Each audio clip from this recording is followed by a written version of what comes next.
All right, what is going on? Wait, hold on. Alexa, turn on all smart plugs. There we go. What is going on, guys? How you doing? Happy Wednesday. Hope you had a good week so far. We have a really fantastic, always fun, exciting, thrilling, daunting live stream ahead of us today. It's going to be great. We got a lot to talk about. We're going to get a little bit spicy today, so make sure to strap in. You might see Zach on a soapbox, so be ready. A lot of fun stuff going on. We got a lot of people hopping in. First of all, K-Brew, thank you for the Twitch subscription. Enjoy the ad-free viewing and all the emotes that come with it over on the Twitch side. So enjoy. Glad having you. Dasher all day. What is going on Twitch? How you doing, man? Then let's check out all the YouTube. We had Yofo being the first chatter of the day. Congratulations to Yofo. Been waiting for this live all week. Yofo is by far the #1 commenter. He comments on every single video. I think in the last like 6 months or so. It is awesome to see. Don Clifton, what is going on? Joe trying to trade his entire Sacramento Kings team away, which is a very fair point. Yeah, that's for the best. I realize I forgot to post on the TikToks. No. All right, we got the post going. All right, we do need to go live over there too. Let's do how to fix ball reviews. Boop. All right, let's see who else is hopping in. James White, Bowling Brian, Mark, Vito, Lefty, Johnny. Who else we got? Masahi, Jay Young, Turtle Guy, David Ham, Kai. What's going on, Kai? Good to see you, man. Turtle Guy again, Bobby D, Submarine Mike, Joe again. So a red stealth mode. We have some leaks that we're going to be talking about as well today. We have a little bit of leaking going on in the Brunswick camp, specifically from the Radical camp that was a little bit of an oopsie. So it proved that a couple of Brunswick guys do indeed watch my stuff. So that was cool to see, but we'll talk about that in just a little bit. Corky, what is going on? Jim, thank you for the ball recommendation. Absolutely, Jim. Always here to help. Always here to help. And let's see, Ryan McFarland over on Facebook. What's going on, man? Jim, Jason, how you guys doing on Facebook? Good to see you guys. Thank you joining from some of our other social media sites. Thank you for the photo yesterday, Dasher. Oh, absolutely, man. Thank you for hopping. Thank you for jumping to the pro shop. Thanks for seeing me. Thanks for saying hi. Really appreciate it. Dasher actually came into our pro shop, Champions Pro Shop in Owatonna. His dad was getting a couple of bowling balls drilled. So, yeah, I was able to get a picture, gave him a chamois. So it was awesome. It was super fun. Really fun. Celtic, what is going on? Let's see. You have our first question. You think a 900 Global would be bigger if they just kept the reality in Zen? No. Sales for those balls actually kind of died, which is why they got taken away. So the companies only take balls away once the sales decline enough. That's why things like the High Road are still in stock, phase 2. The only reason is sales are high. So the reality in the Zen, their sales dipped too far. That was kind of the same thing that happened with the OG Idol. The OG Idol was loved by everybody, but its sales dipped so hard that they had to get rid of it. They had to, unfortunately, get rid of it. So very disappointing. Matt Novak, you coming to the USBC Masters this year? I am on the wait list, but so far, no luck. Unfortunately, no luck so far, so very, very disappointing. Jeff Katova, what is the best platform to watch you? So we are live on 4 different platforms right now. We're live on Facebook, on Twitch, on TikTok, and on YouTube. They all have their different little perks. Twitch is the only place you can get completely ad-free viewing. I believe Facebook and TikTok as well, but unfortunately on those, they're in vertical instead of horizontal. So little disappointing there. Super motivated for stream today. Thanks, Stephen B. Yeah, we're going to talk Evoke Mayhem. I drilled in Evoke Mayhem and have a little bit more of an insight on that. So that'll be exciting. But yeah, any of them are a-okay to watch on. It just depends kind of what you want to watch. If you want to watch vertically, horizontally, ads, no ads, whatever it may be.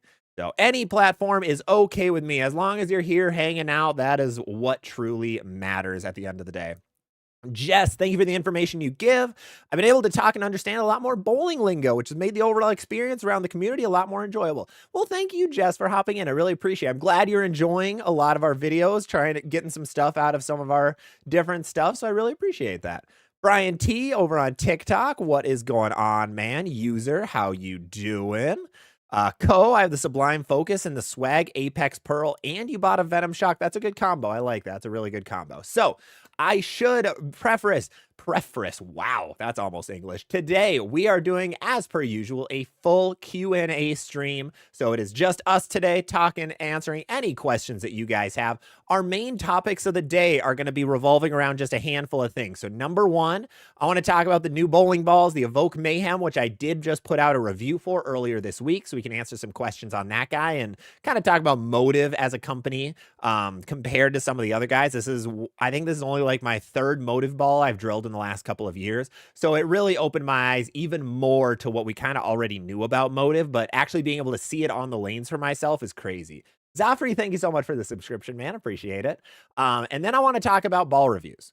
I want to talk about how we can improve the ball review space because in my honest opinion, I think the ball review space is struggling. The ball review space is struggling. This is something that Stu and Chris Barnes talked about I think just yesterday, actually. But I want to talk about why it struggles. I want to talk about why we are not doing a good enough job in the bowling world on presenting information and giving you guys good information to choose the right bowling ball for your game. Right now, it's just unfortunately severely broken, so I'd love to find ways to fix it. We'll go over a few of those today as well. And like I said, it might get a little spicy, so you guys have somebody who makes ball reviews and you really love them, apologies in advance. Well, hopefully I won't say anything like directly at people, of course, but I think there's some common tropes that we fall into in the ball review game that really cause nobody to benefit. So I think we need to find ways to avoid those. But we'll get into that in just a bit, but let's keep going, see who's all hanging out today yet. Derek, I did buy the Effectuer on discount. Good. I just drilled up another one yesterday. My other one is very oil soaked and I didn't realize how oil soaked it was till I drilled my new one. And I drilled a new one yesterday and that thing outhooks it by 8 boards, I think it is, off the first couple of shots. It was insane. It didn't lane shine. It was awesome. I'm very excited to throw that later this weekend. I have a lot of tournaments coming up this weekend and over the next couple of weekends. And I want to give you guys some more tournament information and showcase a little bit more about that. Turtle Guy, the reality, I love that ball. How does it sell bad? Hey, every good ball at some point does end up every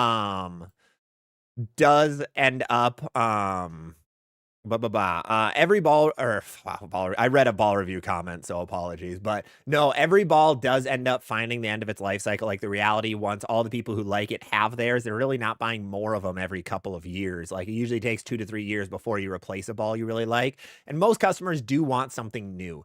So newer bowling balls do always sell better. That's why you see so many things get discontinued so quickly. Where can I buy a ZVL chamois? You can buy that dhlab3d.com. So DH Labs is the spot for all of our ZVL chamois. We actually have 2 colorways out there right now. We have both of our old colorways that we brought back for a little bit while we find a new colorway to add into the mix. So Dasher, did you find the receipt, fix the receipt maker? Oh, I didn't even try. I forgot about it. Whoopsie. My bad. Yeah, that thing's still broken. The receipt machine wasn't working very well yesterday. It broke pretty bad. Zamafia, thank you for the follow, man. Really appreciate it. Rip. Professor Turtle Guy got a 200 with the Black Widow Mania. Congratulations, man. That's really cool. Awesome. Let's see. We're going to scroll, get a little bit. Do you think Kyle Sherman will do a good job on commentary this year? So for anyone who didn't know, there are rumors and nothing confirmed yet that Kyle Sherman is going to be the color commentator for the PBA this year. So Randy will not be on the CW broadcast. Allegedly, that's still not set in stone, but Kyle Sherman will be the main commentator alongside a play-by-play commentator that the CW will choose. So this is a very interesting move. We talked about a little bit on Bowlers Network a couple days ago. I don't think that video's live yet. In my opinion, I think it's a good move for a marketing strategy. Like Kyle has 200,000+ subs just on YouTube and tens of thousands across the other platforms. So it brings in a new face that a lot more people will know and recognize compared to Randy, who I bet most of us who are watching right now didn't really watch Randy bowl even. That was even before my time in the bowling game, so I didn't know he was a bowler for a while. So it's going to be very interesting to see how Kyle does. It's going to be a hard job. Like, he's going to be bowling yet. He's still doing full-time tour. But then when his stop is done, if he doesn't make the TV show, he has to jump in and do interviews with the bowlers who are making the show and do all the work, because it is a lot of work to do commentary, especially on a TV show. There's a lot of practice involved. There's a lot of chemistry involved. There's just a lot of timing, and he's not going to have much of that. So it's going to be interesting to see how it ends up going for him. So I was a little surprised, but excited to see what he can do. So it should be good. D-tip it. We now have backends on our house shot. Nice. That's awesome. It was always like horrible carry down. Oh, we ran into that last week at League. Dude, I played up 10 the entire time.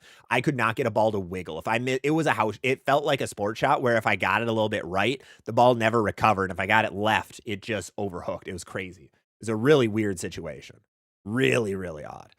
Haters going to hate with the ball reviews. It's either professional is too good or throwing everything, or the non-professional isn't good enough. No, I'm not even going to be talking about like people watching. I don't think that's the problem. I think it's the ball reviewers is the problem. And like the content that we put out in a ball review, that is the issue more than anything. And we're going to get into that in a little bit. Bowling companies do a poor job promoting and educating us, the bowling community. So that one's tough. Yes, some of the ball companies do not care. Like they some act like they care and they don't. There are some that truly do educate. A lot of them truly have information on their site that educate, but it is sometimes harder to find, and they don't have very modern ways to showcase a lot of it. So while like Storm really tried with their Transformer video, it got a little bit too deep, and then they were able to pull it back on some other videos to really help educate. I think a lot of people understand now a little more about how their core works and all of that, which is awesome. But I think some of the other companies, like, I mean, sorry, I know I'm seen as the radical hater. I apologize for that. This is not a dig because Phil has yelled at me in the past, but not having any cover stock information or any idea about the cover stock unless you watch their Throwbot video or if you watch a ball review is just not, it's anti-education, really, is what it is. It's not good for customers, because customers want to know, consumers want to learn about the ball. Like if I say R2S, a lot of you guys understand what kind of strength that ball is, because Storm has done a good job at helping promote what their cover stocks all do. But all of theirs, they just refuse to say anything about besides Solid Pearl Hybrid, which is unfortunate. So, and I know I got roasted in a certain video, ball review about that, but it's true. Customers want to learn more. Us as bowlers deserve more education. So I think a lot of the companies are trying, but it's just how do you actually get that education across? That's something I'm honestly trying to do as well. I'm personally trying in little ways to try to help bring up the education level in the bowling world, which is hard to do. It's very hard to do. Just as like individuals, because everybody receives their information in different ways, and there's so much misinformation out there on bowling. It's a space that was not protected in the misinformation era very well. So there's a lot of garbage that are out there, which is very disappointing. No, exactly. I think, yeah. Is that Clark, right? Yeah, Clark, you have that right. Mo did a great job. Mo did a fantastic job with it, but once he passed, I don't think any of their other rundowns have been even close. Like, I still watch some of Mo's old rundowns, where the latest ones, like, I know the last one was like, not all Pearl cover stocks are the same, and it got into like micas and all that, and that's stuff that I don't even know at all. And I consider myself a pretty big bowling nerd, so that's kind of the hard thing with the education side of the game. So we'll talk about that in a little bit, though. Dasher, how long have you worked at the pro shop? 6 years now. This will be my 6th year at the pro shop. Started in 2019, of course, took a year off with COVID. But yeah, I've been there for quite a while. Drilled a lot of bowling balls in my day now. Gregory, I just signed up for the PBA. Hey, congratulations, Gregory. Good luck out there, man. Good luck. Tarzan, any chance you're bowling the Ebonite Winter Classic? I am in C Squad, and I'm hoping to jump in the booth with Flanagan as well. So there'll be more info on that coming soon. Had a good call with Flanagan a couple of weeks ago, so I'm really hoping so. I would like to see Chris Barnes as a commentator. I bet we'll see him sooner rather than later. It wouldn't surprise me. He's really good at that kind of stuff. Biggie, thanks for your reviews. It saves and helps me with bowling balls. Can you explain why righties on reviews always start at 25 and go left, not showing full range? A lot of it is because they're on house shots. Like, I know it's unfortunate because most ball reviews don't really say what they're bowling on. Because I'm a firm believer that I can, like, even me, I'm not a PBA pro, but I can make an Ion Max hook from 5 board, or I can make it hook from 35, depending on the oil pattern that's out there. And that doesn't really tell you anything about the ball. Like, if I can throw the same ball in 10, like, and I can throw 5 different balls in the same spot, it doesn't really benefit anybody because, hey, they all struck, go buy all of them. Like, that's garbage. But yeah, no, unfortunately, it's because they're on a house shot, and usually they're going to be a little more, most of the ball reviewers are rev dominant. A lot of them throw it very similar.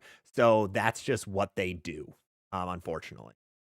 That's why I will always give big kudos to Luke Rosdahl for putting out Chromium, which is an easier pattern, but at least it's consistent. Where a lot of the other guys, we have no idea what the pattern is. Some of them, they could be changing the pattern to try to make it fit with whatever ball is out there. Like, there's no reason that a Zero Mercy Solid and a Hammerhead Pearl should look the exact same on the same shot. Like, that's just not realistic. That's just not how those balls go. Hey, Jaybird, what is going on, man? How you doing? I used to watch Randy bowl when he was younger. He split his time between commentating. Oh, really? I didn't know that. I didn't know that. Would you want to be a TV host? Oh, I absolutely love commentating. It's a really fun thing to do. I think I have some opportunities in the next couple of months to do that, which will be fun. Tyran Rosdahl is the Venom Shock of ball reviewers. That's an awesome thing. I'm going to hit him up and say that. That's great. Caden, thank you for the heart me. And Nerdy, thank you for all of those gifts earlier. Really appreciate it, man. Zamafia, I have a Zen 25 Attention Star and Ion Pro Solid. What's next? You get something stronger, a stronger solid, like a Phase 2 Equinox Solid Transformer, something like that. Let's see. All right, before we hit a lot of the comments, Yofo, I think I made a mistake buying the Jackal EJ. X in the pit said it's the worst ball Motive made. Mine is still in the shipping box. Oh, do not know. That's not what? Really? They said that? Oh, this is the problem with ball reviews as well. The Jackal EJ was a top 5 Motive ball last year. That ball is incredible. It's a really good piece. If you're rev dominant and not on much oil, or you bowl on wood lanes like those guys, it's going to look terrible. The thing hooks a lot, but it looks really good for a lot of people. That's one of the hard things, is a lot of reviewers, like, if a reviewer tells you I like or I dislike this ball, you should ignore it. I will be honest with you guys. We haven't gotten into the ball review portion yet, but it doesn't help anybody. If a reviewer like those guys, if them on older lane panels don't like a ball because it doesn't hook on their house shot, that doesn't help anybody. Those guys thought the Cypher Pearl was the best ball ever, and I've had 5 Brunswick staffers tell me that ball was terrible. That was their worst ball last year. And just, that's off opinion and what worked in their center. So it's the hard thing with ball reviews. Like, if you're just saying this ball looks good or this ball looks bad, it doesn't help anybody. Then you're just trying to get it sound. Then even if you're trying or not, it just makes it seem like you're trying to sell a ball. If you're just saying this ball looks good, doesn't really benefit you. Like, doesn't mean it's going to look good for anybody else. So we'll get into that though in a little bit. Let's talk first about the we're going to get into this too, Tori. Let's be real. A lot of reviewers' agendas is questionable with whom they're representing. I always keep in mind who's reviewing, but I do get to see the ball motion. Oh, dude, same. I did see a comment from a ball reviewer today that said the Deep Impact is better than the Phase 2 Pearl. That made me question a lot of things. The Deep Impact has been thrown by about 10 people on the planet right now. And the Phase 2 Pearl is a top 5 bowling ball in the market, according to many, many people. So we'll get into a lot of that, though. We will get into that. But first, I do want to talk about the 2 new bowling balls that got announced. Like I mentioned, the Deep Impact is one new one. That is a bowling ball that is going to be a dull hybrid. It's a torpedo. It's a hybrid torpedo, but yet it's not. It's a slightly modified core to lower. I think they were lowering the diff and raising the int diff of it, which was a little odd. I don't know. It's basically a hybrid torpedo though. Very similar core shape, all that stuff. So it fits in between an Evil Eye and a torpedo. Now, I'll be honest with you guys. The torpedo is probably one of the most forgotten bowling balls of 2025.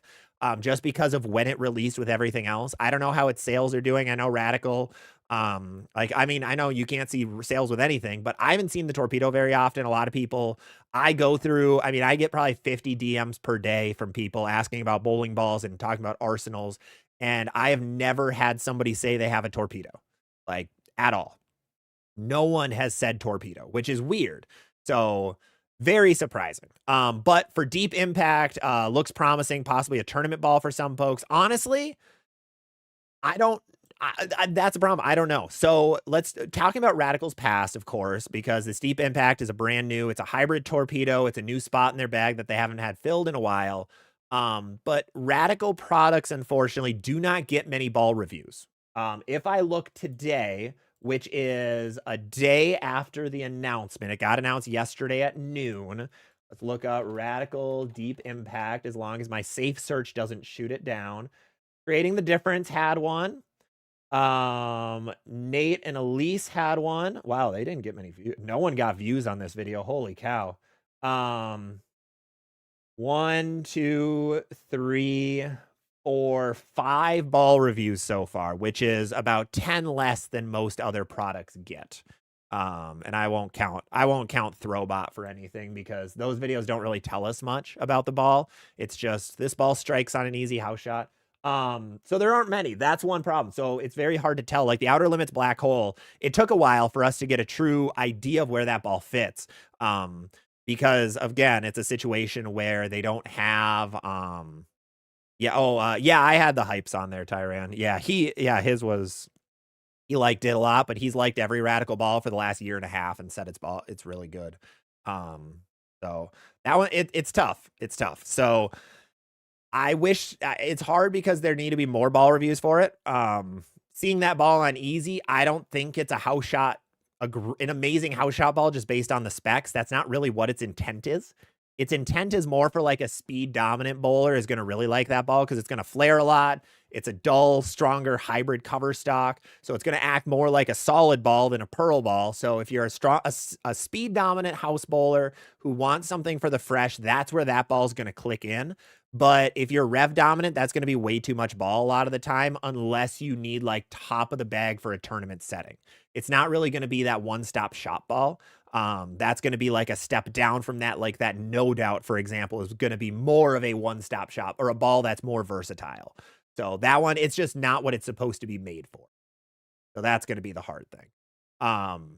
So that's where that one is. So the deep impact is what it is. But then we had the Motive Evoke Mayhem last week, which we did talk about a bit last week, but I did get a review of that one. I drilled one. I've thrown it a handful of times, about 5 to 10 games now.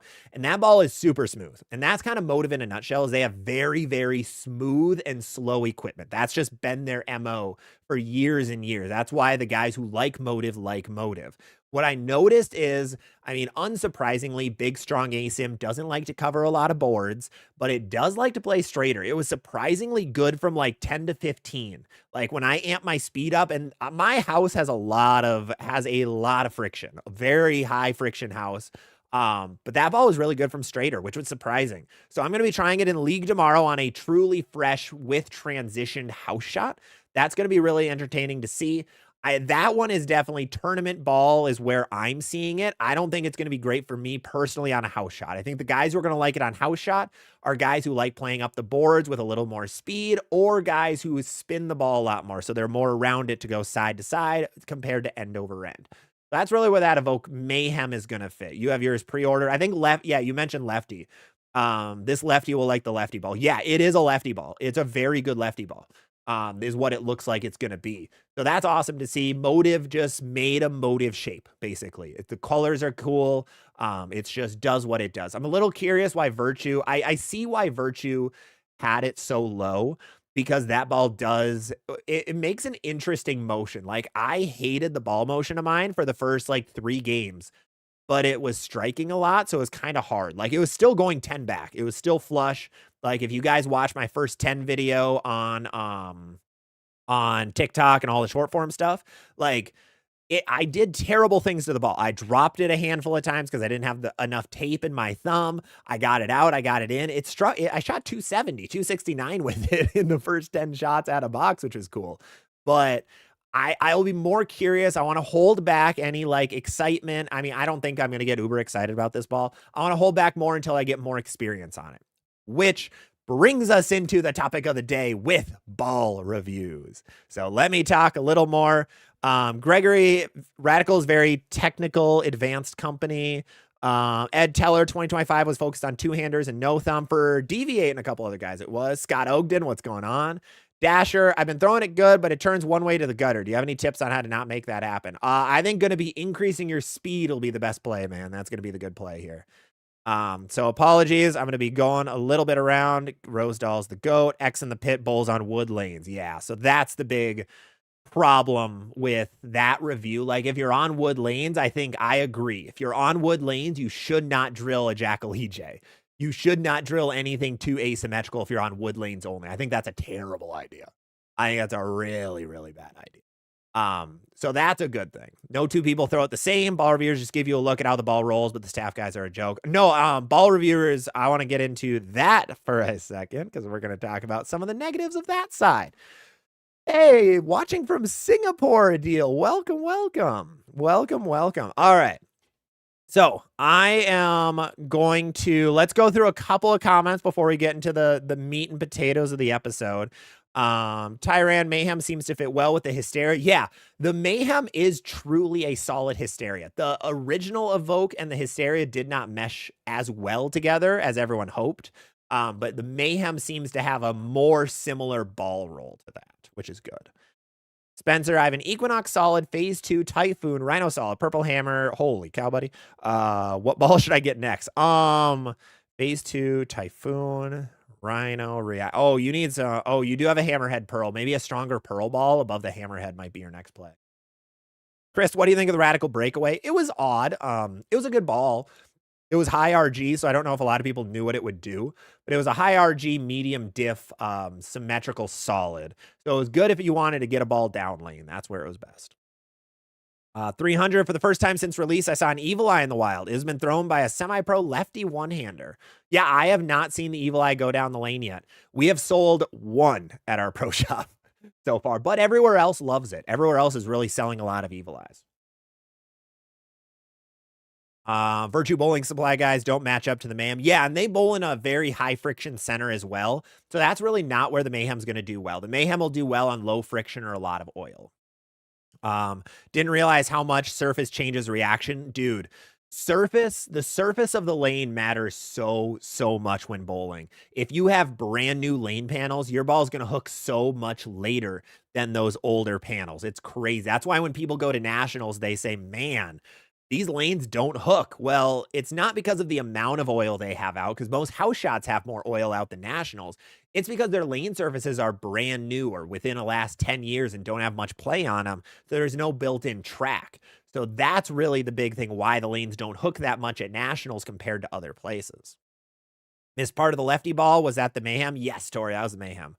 Lamar, what's your opinion on the next factor? I can't seem to find an appropriate line. A lot stronger than I imagined. That ball is pretty quick out of box. It calms down after about 5 games, but I would recommend taking the surface off. I think the surface kind of makes that ball a little too skid snappy for most people, so I would take the surface off. Joe, did I see a Red Crown victory coming soon? You did, yes. Brunswick accidentally posted a link to a ball comparison chart where it had a bunch of new balls that are probably being announced next Tuesday. Brunswick always announces on Tuesdays at 11 a.m., except this Radical ball was at noon Central Time. But I assume we're going to hear about those sooner rather than later. So somebody made an oopsie over on the Brunswick and Radical side. They made a big old oopsie. JJ, I really love my DV8 Dark Side. If I get on Motive Staff, what ball could be similar? Nebula is probably going to be your closest bet. David Tolson, solid on wood lanes early, toss up late in the block. Tonya, I got the Vengeance on Friday, used it on Saturday, and machine chipped and scratched all around. Ooh, what would you do to make it right? Bring it to your pro shop.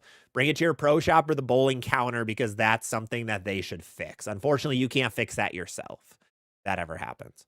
Dasher, thanks for the photo. Absolutely, man. No, thank you. RJ, will they please stand up? No, you guys are here. Please get out of this pocket. BDG, I'm not a big purple urethane guy, but I have one because it's required for tournaments. It is. Yeah, urethane is a necessity right now, unless anything happens to them. Well, Fef, what's going on? Congratulations on your arrangement with Bowlers Network. Thank you, man. Really appreciate it, Fef. Thank you for hopping in. Yeah, so for anyone who didn't know, I do have a couple of announcements tonight.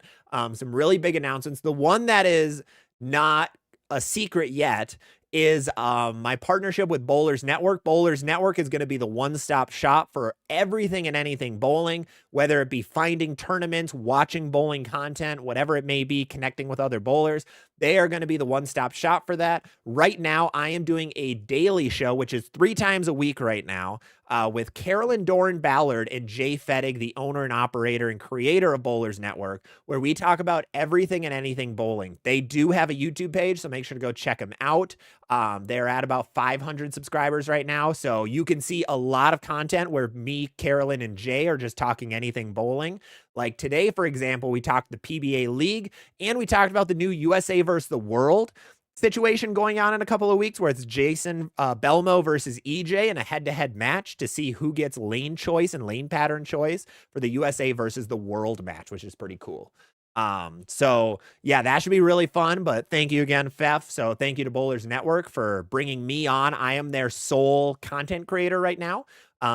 With everyone else is incredible professional bowlers. Carolyn, Norm Duke, Pete Weber, Malia Briggs is with them. Kyle Sherman's there. Marshall Kent. There are a lot of incredible pros that are on that program. And then little old me, who, yeah, would get smoked by every single one of them in a head-to-head match, but that's not the point.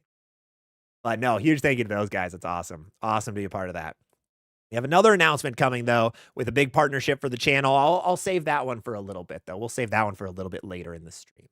So make sure to tune in for that one. That one's really, really fun, and actually almost nobody knows about it yet, except for me and them, and then a handful of others out there. But let's talk Lazy Lion. I watch ball reviews, but stop putting any trust in them because there's no reviews for 13-pounders. I just look at the numbers in the service. Yeah, you will not find a ball review for anything other than 15 right now out there. Pretty much everybody throws 15 on ball reviews. I don't know of anyone that throws 16 right now, actually. There might be a handful. If they do, they don't really say much. Spareware, thank you for all of the gifts. Really appreciate it, man. Thank you, thank you. George, I'm really looking forward to that orange piranha. That was the oopsie leak. Yes, yes, that is... It's going to be interesting if it's the same core as the Piranha, and then if it's just a solid would be my guess, because that was an old ball, a bright orange Piranha. Then it's going to be like around GB5 range, which is going to be interesting, or like stealth mode. So that's a hard area to be in right now because there are so many good balls there. Adam, I bought over 22 balls since July. I love the sleeper of the year is the Paragon Shadow, and I own everything Motive put out, with the exception of the Venom and Thrill line. Wow. I think the Paragon's a great ball. It's not getting the love it deserves. I think some other balls are just doing weirdly better. Seth, thank you for the 100 bits. Appreciate it, man. Let's see. Waffle just bowled a 288 with the outer limits. Nice. Congratulations, man. That's super cool to see. That's super cool. Aaron, what is the best urethane? Purple Hammer. Purple Hammer by a landslide. JR, what's up? I'm here finally. Busy shop day. What's going on, man? Good to see you. Dude, your comments on my videos don't show up in my comment section. They show, or like where I can see them, they show up in like a weird separate tab. It's so odd. So there's a couple comments I never answered of yours in past videos. I think in my Arsenal, like my 3-ball, 6-ball, 9-ball one, you commented like, what about 12 and 15 ones? And I didn't see it until last night. It was weird. I don't know why. It was odd. Jonathan Russell, is it true USBC approved a second Alpha Crux? Yes, there is new news on the street that there is a USBC approved ball called the Alpha Crux 2025. Now, before you get your hopes up of anything on the approved list, remember, those include overseas bowling balls. Remember, the Ion Max Pearl was thrown as a USBC approved ball, and there is no Ion Max Pearl stateside. That was released overseas. So there are a lot of balls that go on that list that do not release in the United States. So be aware of that with anything you see out there. Just remember that. Gregory, I watched your video on Bowlers Network. Hey, thank you, man. Appreciate it.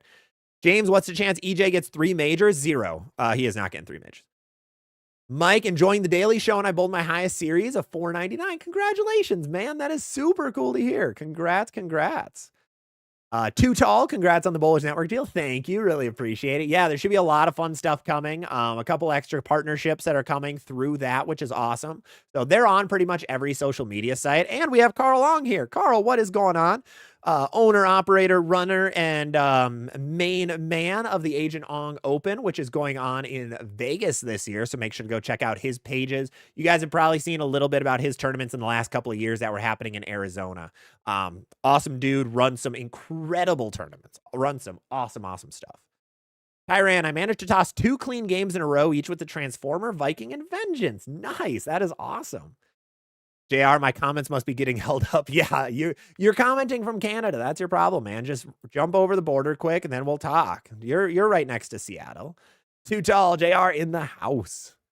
All right, and we are fully caught up right now. So what I want to do is talk about ball reviews. We are going to get spicy. We are going to possibly upset a couple of people. So I really do want to apologize in advance, but let's talk about how to improve the bowling review space. This is something that Stu Williams and Chris Barnes talked about a little bit yesterday in their stream. Stu went on to a little bit of a soapbox about how people complain that pros can throw anything well, which is, it's true. They do. They can make any ball look good. A lot of bowlers can. But what we need to talk about is why the review game is broken. So one of the problems with the bowling ball review game, because I came out with a review on Sunday, I do not get any equipment from ball companies. I want to start with that. So I have no affiliations. I have no sponsorships with any of the bowling ball companies. I don't get anything out of it if you buy an Evoke Mayhem or not through that video. Like, it doesn't help me at all. If you do, I have a bowling.com link because they're one of our awesome partners, but I don't get commission. I didn't get the ball for motive. I paid for that ball. And I want to preface with, I am not even getting close to making my money back on that video. I will make maybe $30 on the video that went out on all the platforms, and I paid, $200+ for that ball. So it is a very pricey investment for anybody who's not getting the equipment from the companies. The problem is the bias that's involved. So one thing that a lot of people don't really talk about is the bias in ball reviews. Every ball review you have ever watched is biased in some way, some more than others. Now, remember, if you look back at every ball reviewer, they will have an affiliate link in their description. They will have their own online pro shop linked in the description where you can buy the ball and they make some cash on it.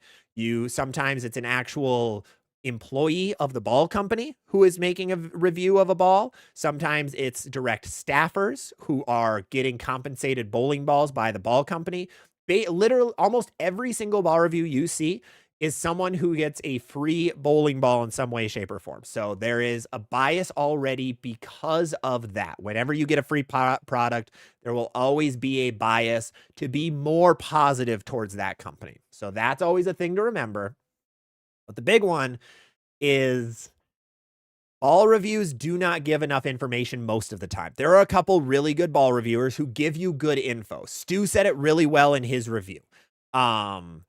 Stu said it really well where their goal is to tell you where the ball fits, what it does. Their goal isn't to tell you, I really like this ball or I really hate this ball.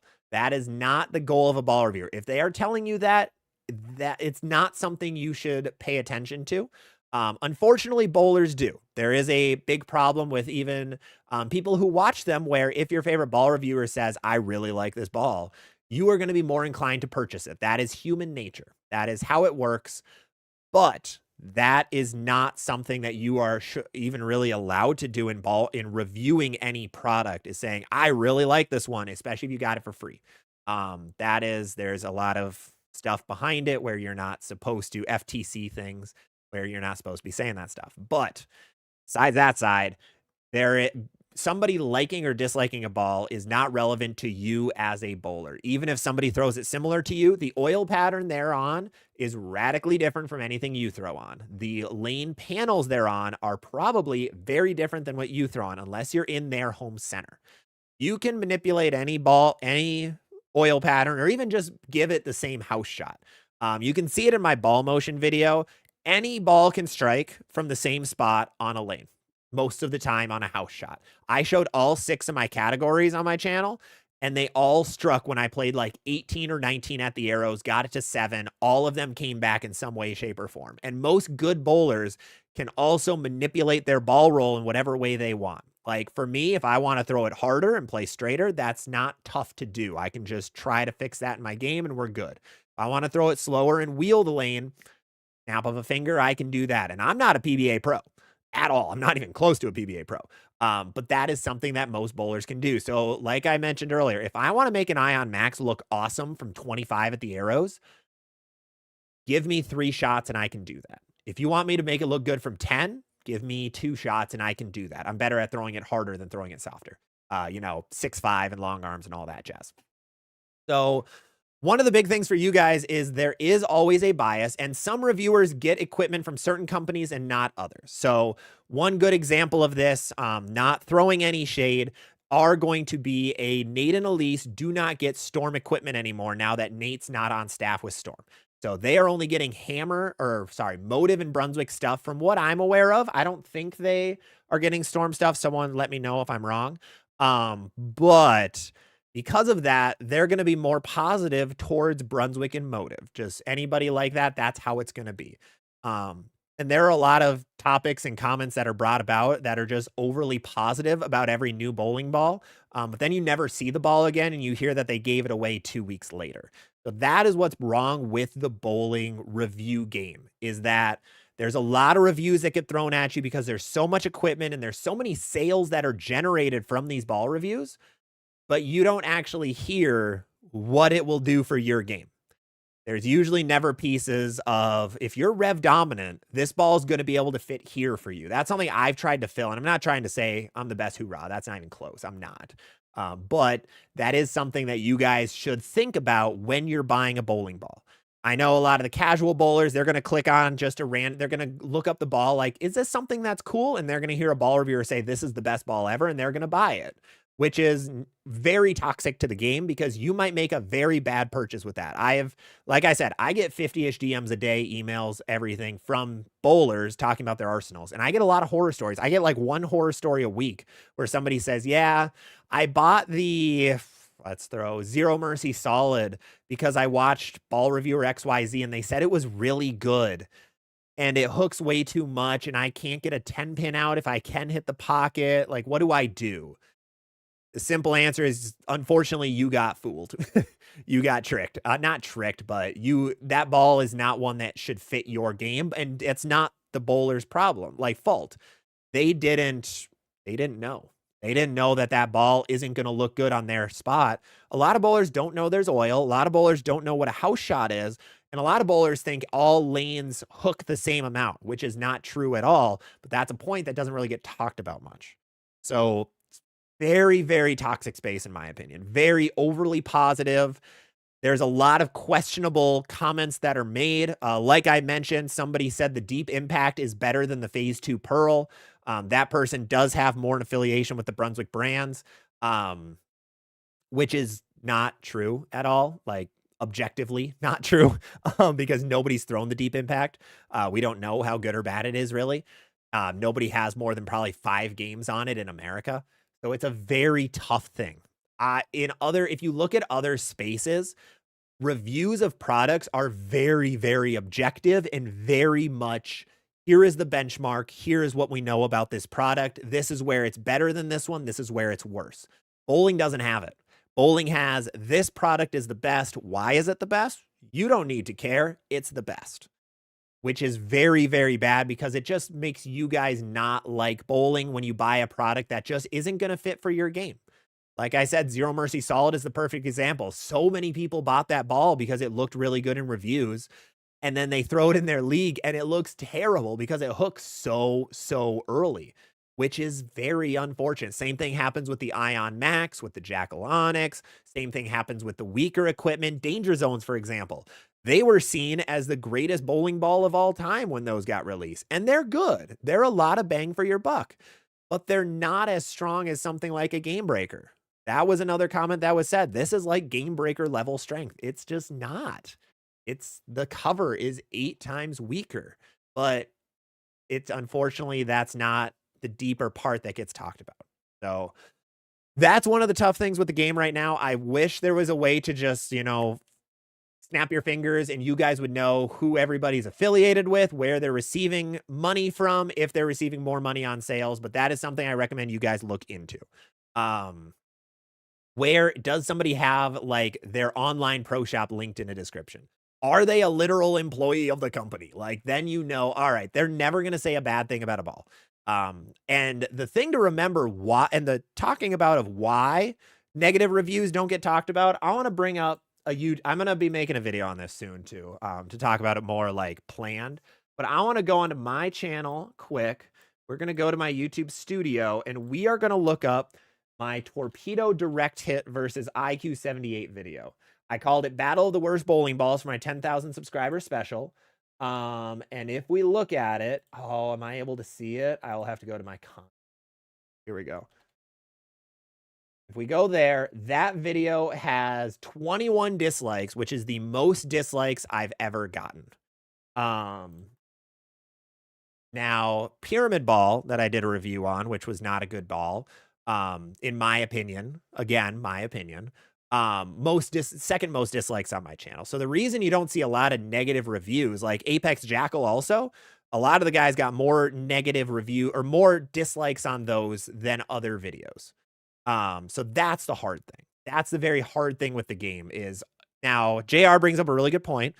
Is there a bad ball? What is a good ball? It's a relative term. Yes. Some are more niche. Some are going to fit certain ones, but I think a bad ball is something that is supposed to fit somewhere and it doesn't. That's what I always see as a bad bowling ball.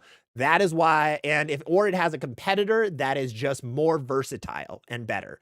That's where the Ethos Solid, for example, is generally seen as not a good bowling ball because from the Brunswick brands, you have the Game Breaker, you have the Stealth Mode that are right there that do more things better.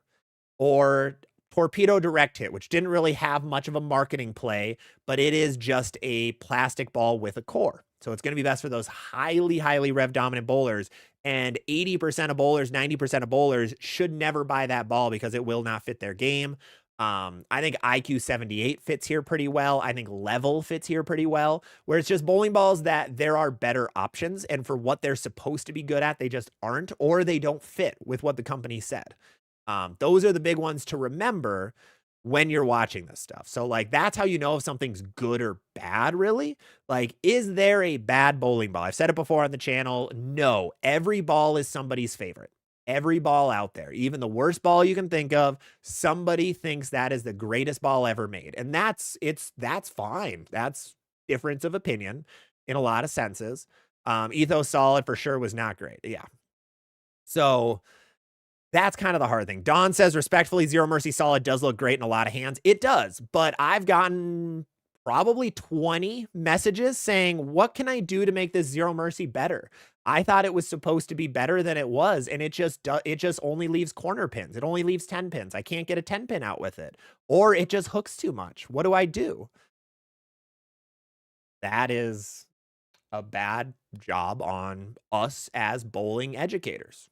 It's not the bowler's fault a lot of the time because it's that ball. There were a couple of reviews that said this is going to be the biggest hooking ball ever. And that's something I've pushed as well. But a lot of people otherwise didn't. They were like, man, this is a hook monster that looks incredible.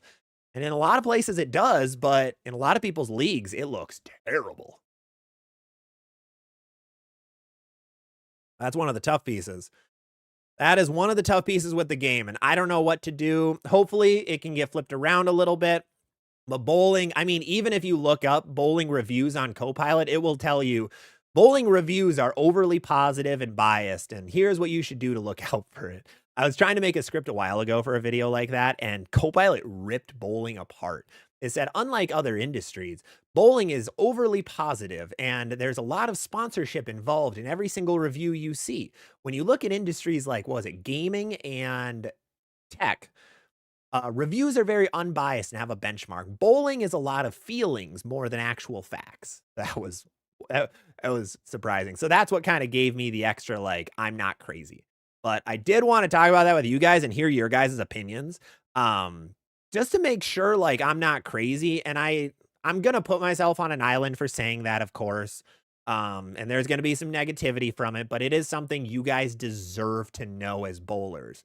The goal isn't to sell bowling balls. If you're a content creator, if you're someone in the industry and your focus isn't trying to get more people into the game and your goal is I want to make the most money possible and run away and hide for retirement, that's not a good play. It doesn't set us up for success. That's everything, which is tough. 220 made a really bad ball recently, so bad balls do exist. True. Oh, there are bad bowling balls. 100%. There are terrible bowling balls out there. What would be some good examples? There was one from a long time ago. Was the Mastermind Genius from Brunswick. That ball hooked so early that it didn't do anything down lane. So there are bowling balls like that where no matter what you're on, they just are bad. Absolutely. And that is very common. I think a lot of the objectivity has come from the bowlers themselves when we're up on our game on the bowling balls. We are researching to buy. And that's a problem is there's a lot of like, let me reread that one. I think a lot of the objectivity has to come from the bowlers themselves when you're trying to match up our game to the bowling balls we are researching. And that's a tough thing, but that's asking a lot for a new bowler. Like if you're pretty new to the bowling game and you look up, I want to know more about the Storm IQ Tour. And you're going to find a ball review, and that's going to be the first thing that pops up is ball reviews. And you click on it and it's, this is the greatest ball ever. It does everything. Man, I want to buy that.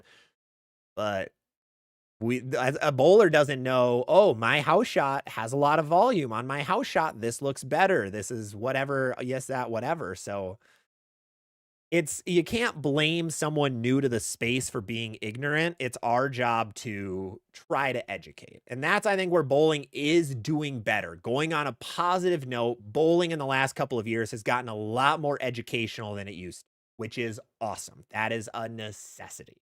We have gotten rid of more of the misinformation, but there's still a lot of work to do. So I really hope a lot of people try to jump in a little bit.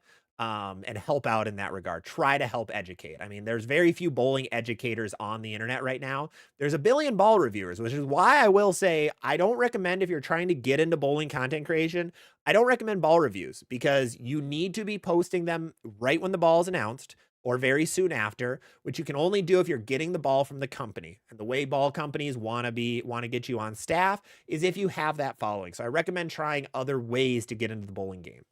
If you're trying to go into content creation. If not, you don't have to worry about that. But Don, matchmakers are around major markets every 6 months. Absolutely. Matchmakers are one of the best things you can do to see if it works at your home center or a center close to you. They are one of the best ways to figure out, and even just figure out if you're new, what bowling balls look good for you and what ones don't. Story from last year, I had a guy from where I work at who came to a demo day.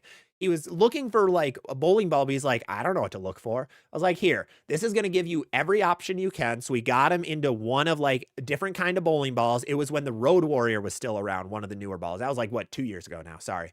It was the Road Warrior. I think there was a Hyperdrive Solid maybe at the time, or it was before that. It might've been Ion Max. There was one big ball. So we tried the strong ball. It's like, man, that looks terrible for you. And we tried the Road Warriors, like, all right, this looks a lot better. The ball motion's a lot better. It looks clean. So that's where like a win came. Cause if he came in and he was just like, I looked up this ball online and I bought it, he would have not done well.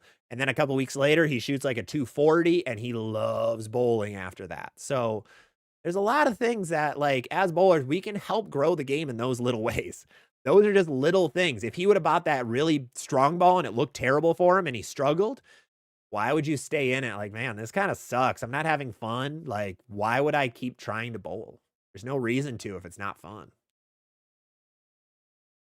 Yeah. Very, very tough thing. Let's check out a couple of comments quick after I get off my entire soapbox. Balls are objective and subjective. We're all different. I recommend building a team around you to start with a good pro shop. Yes, knowing pro shops are always the best ones. They usually have the best ideas on that stuff.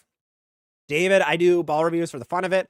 I show a variety of angles with no voiceover. Always a good thing. Always good seeing the balls go down the lanes and not making an opinion off just one time, but a lot of different situations. That's why the more people that throw a ball, the better.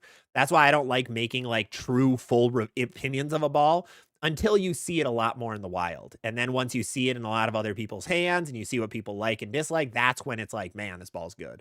Phase 2 Pearl is going to be another one I go back to. That's a ball that's been recent, or Transformer. The Transformer, I think I'll actually screw the Phase 2 Pearl. Let's talk Transformer. That ball had a lot of negativity about it because of that core. People thought it was cheating, or not cheating, thought it was copying, sorry. And people got it in their hands, and there's been a lot of positive, like way more positive things about that ball than I would have expected.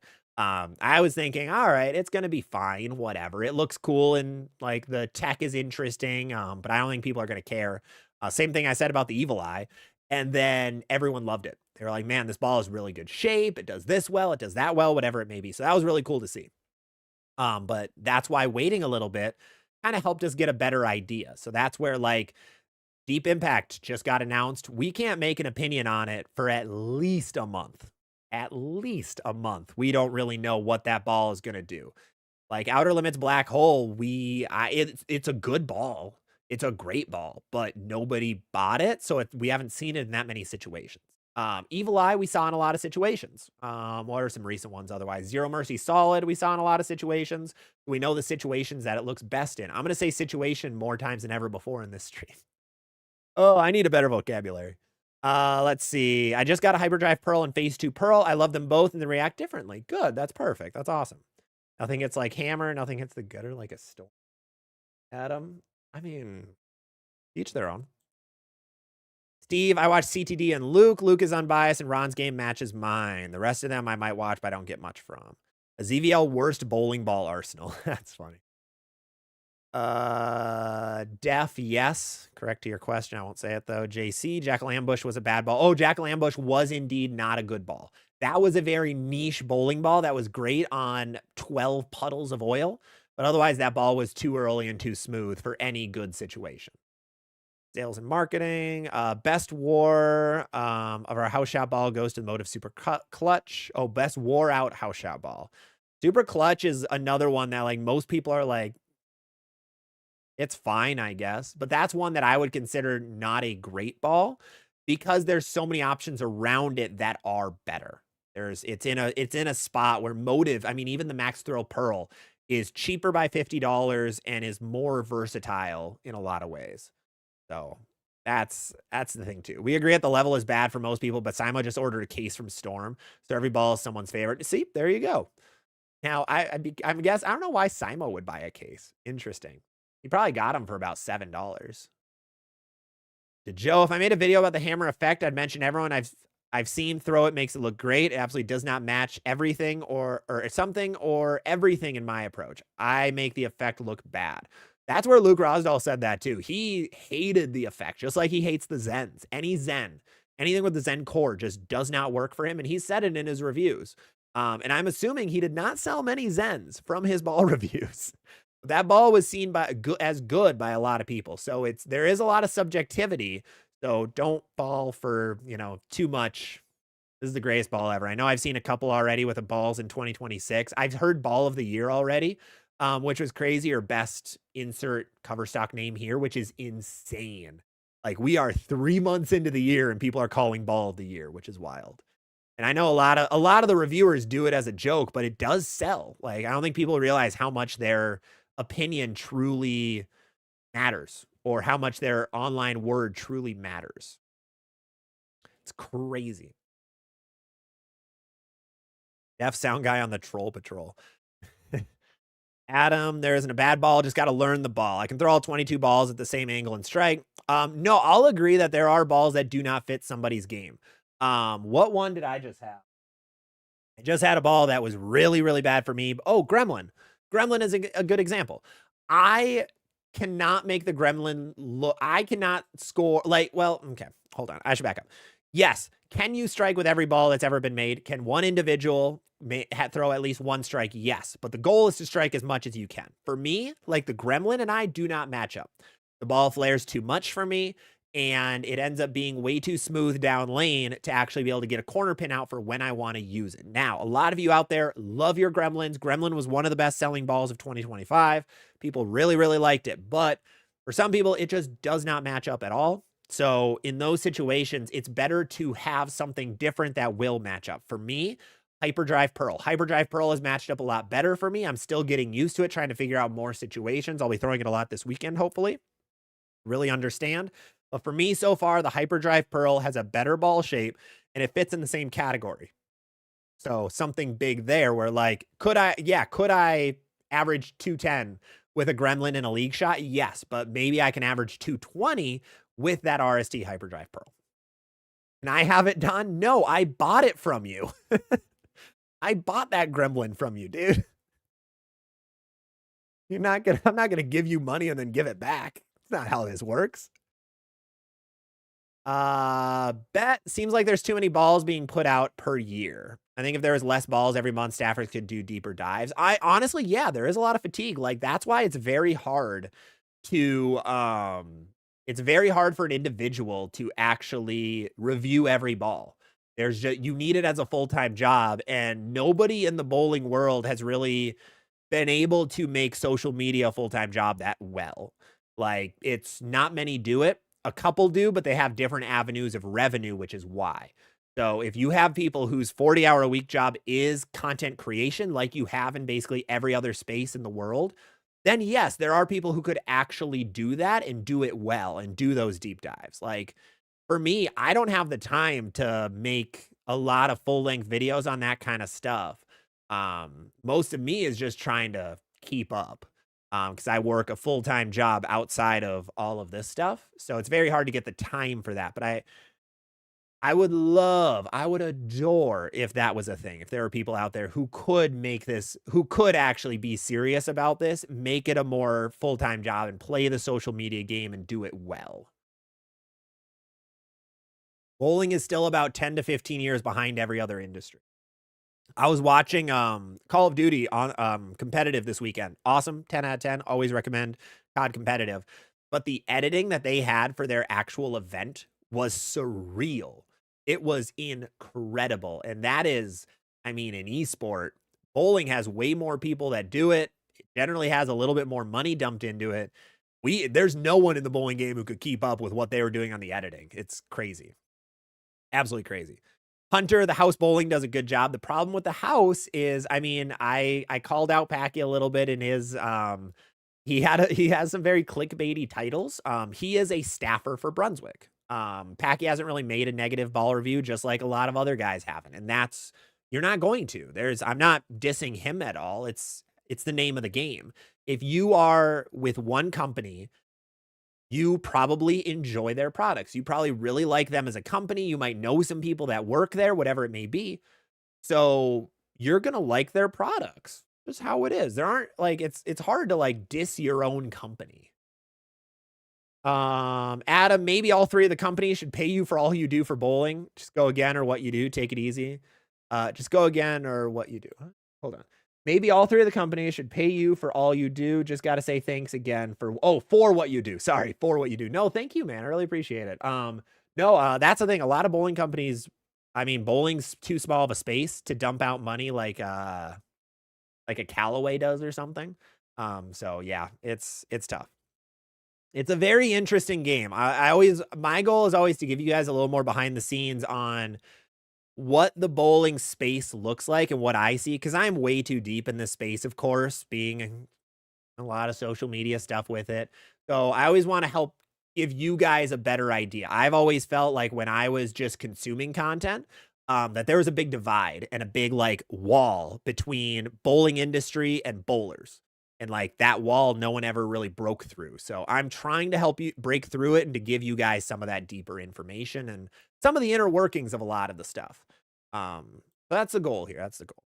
But random, I shot a new high series of 587 with the Rattler new and qualified for regionals. Congratulations, man. That is really, really cool. Congratulations, random. That's awesome. Joe app DNA was terrible out of the box. Sanded it with 2000, then polished. Oh, I couldn't make mine work. That was a ball that matched up for me worse than ever before. Like that ball was not good for me. Jesse, I'm biased on the ZMS since I snagged my first NEBA title with it. Congratulations, first of all. But yeah, that's where it's going to be good is Sport Shot. Absolutely. Big B, as with anything, buyer beware. But we want to, the goal of like a lot of marketing teams is to bridge, like help new buyers, because it's kind of the restaurant model. Like if you go to a restaurant, most restaurants, their goal is for you to come back the second time. That first time, cool, not a big deal. That's awesome. Thank you for coming. But their goal is to make a returning customer out of you. That is their overall goal. Because if you make someone a returning customer, they're going to come back a lot. So like that buyer's beware, you want to make it as good as possible for that first purchase. But in bowling, we don't really do that. We're kind of like, here you go. Sure. Every ball is the best. Every ball is going to work for you. But that first bowler is like, man, this thing actually doesn't work for me at all. So tough. It's tough. Hunter also, thank you so much for the follow on TikTok. Really appreciate it. Whew. Let me get a couple more comments, and then we will give our shameless plug for following and all that. Problem is, they isolate people who speak out. Oh, yeah. Yeah. Yeah. I know. I'm going to get some flack probably for just saying this stuff. But it's stuff that needs to be said. Blake, do you think the problem is also the consumer not being able to work on their game? I just bought my first ball, and right when I threw it, I saw all my flaws, and now I can't miss. Or, yeah, now I can't miss. Yeah, no, 100%. I mean, it's a space. Like, one of the easiest things to do is instead of spending time and hard working on your game, like buying a new ball is better. It feels better. It hits that stuff in your brain that makes you feel good. But is it the best choice for your game? Probably not. But getting coaching is hard, and a lot of people don't know how to get coaching, and a lot of people don't want to get coaching. They want to be in their Friday night league. They want to do what they do and buy the new ball and have fun throwing it. And there's really no problem with that. Like, if your goal is just, I want to throw the latest and greatest cool looking ball, yeah, absolutely.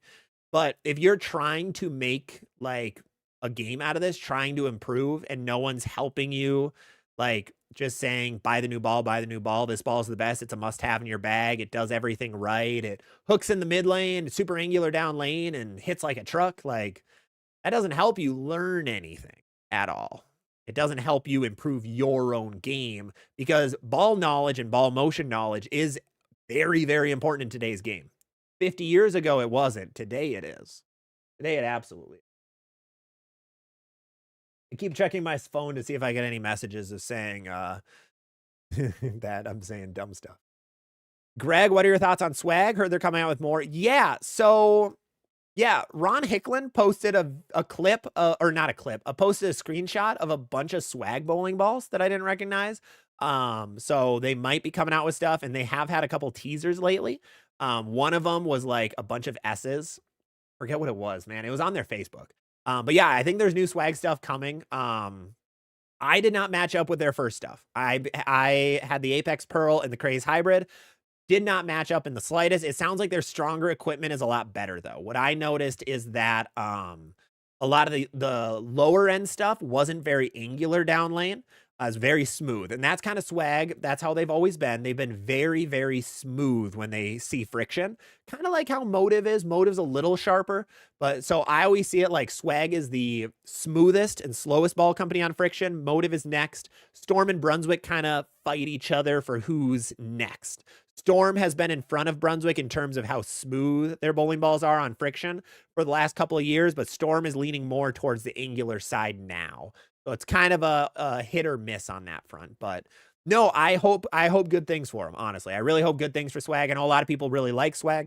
So that's really good for those guys. The Black Dragon Pearl sounds like it's their best ball. The rest are kind of hit or miss. Some people like the Fusion, but I don't know. It's up to you if you want to try it or not. Of course, they are a smaller company, always something to be aware of, like when you're buying any product. Smaller company might not be as good at times, or it might match you really, really well. What I do recommend is don't throw their stuff just to get on staff. Remember, staff contracts are not, $100,000 a year contract that you're signing, right? So I wouldn't recommend buying it just to try to be a staffer. If you do truly want to try their stuff and you want a smoother bowling ball, that's when I recommend trying them. Just be careful with all the staffer stuff. That's always worrisome. Jesse, you got to fall back on manufacturers. I know we'd catch grief if we dogged on a new ball, especially before it came out. Oh, I have. Yeah, I've received that flack multiple times from from ball companies. Only one really got upset and did stuff. But yeah, no, absolutely. And they are, it is their product. It's their baby. So they don't want to hear bad things about it. And I get it. Bowling is a little more touchy with some of that stuff. I did get some really positive notes from one of the ball companies that we love that you're unbiased, is what they told me. Love you're unbiased. We love your takes, even if we don't agree with some of them sometimes. We still love that you give a truly honest look into the game and aren't only saying amazingly positive things. So that was cool to hear. I did see Matthew over on TikTok. Have you drilled a swag ball? Someone Someone said that they can spark when drilled. They used to, yes. So old swag balls, before the rebrand, they had a lot of carbon fiber in the cover stocks, which was normal. Like you guys probably saw carbon fiber infused hammer bowling balls. That was one of their big things for a while that made the balls more durable, was their thing. But swag, yeah, there were some that would spark a little bit when you drilled into them. If you drilled into them too quickly, they would spark. It was crazy. There's a lot of horror stories about that.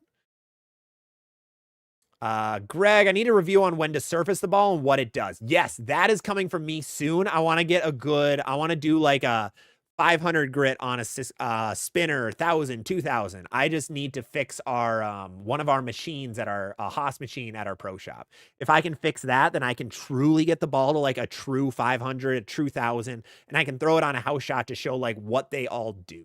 But that is coming soon, yeah.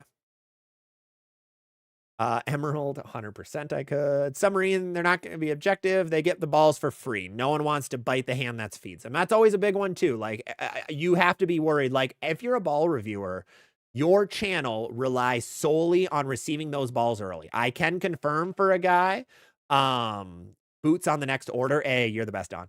I can confirm with some of my own equipment that if I do a ball review 1 to 2 weeks after announcement, the views tank more than ever before. I tried a review of the, what was it? I think it was a Brunswick ball.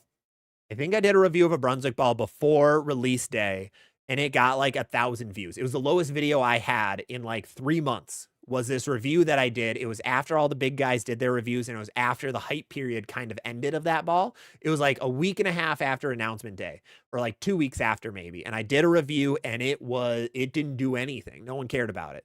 So that's the tough thing with the ball review scene, is like you do have to, if you are getting balls for free, you post on the day of, you will get more views generally than if you do a couple weeks later, if you have to buy it through your pro shop or something.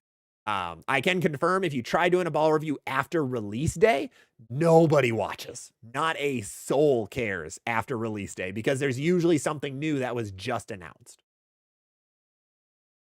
So that's a big one. I can confirm that through views themselves. And even people who aren't, like I can look up, let's go, what's a ball that came out recently? Let's go a big ball. Let's go phase 2 Pearl. There's probably some reviews of the phase 2 Pearl that have been recent. Okay, that was the after 70 games. I swear, if X in the Pit said bad things about the phase 2 Pearl, I'll be flat. Let's 2 months, 2 months, 1 month, 2 months, 2 months, 3 weeks. Nope, that's a different ball. 2 months. Oh, Darren Tang only got, well, it got 56,000. What am I saying? That's still a lot. Malia got 33,000. This one a month ago from Bowling Bigger got 1,000. Tamer did theirs immediately. Hey, Josh Tajiri. I saw him in the chat earlier. There he is. I try to let the people watching my reviews know where each ball fits in their bag.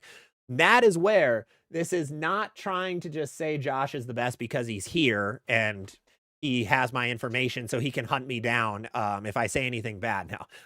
But Josh Tajiri's ball reviews in the comments right now. Go subscribe, because he is, in my opinion, the summit, the peak, no pun intended on Summit Peak, the peak of bowling ball reviews. I think that's what bowling ball reviews need to be like.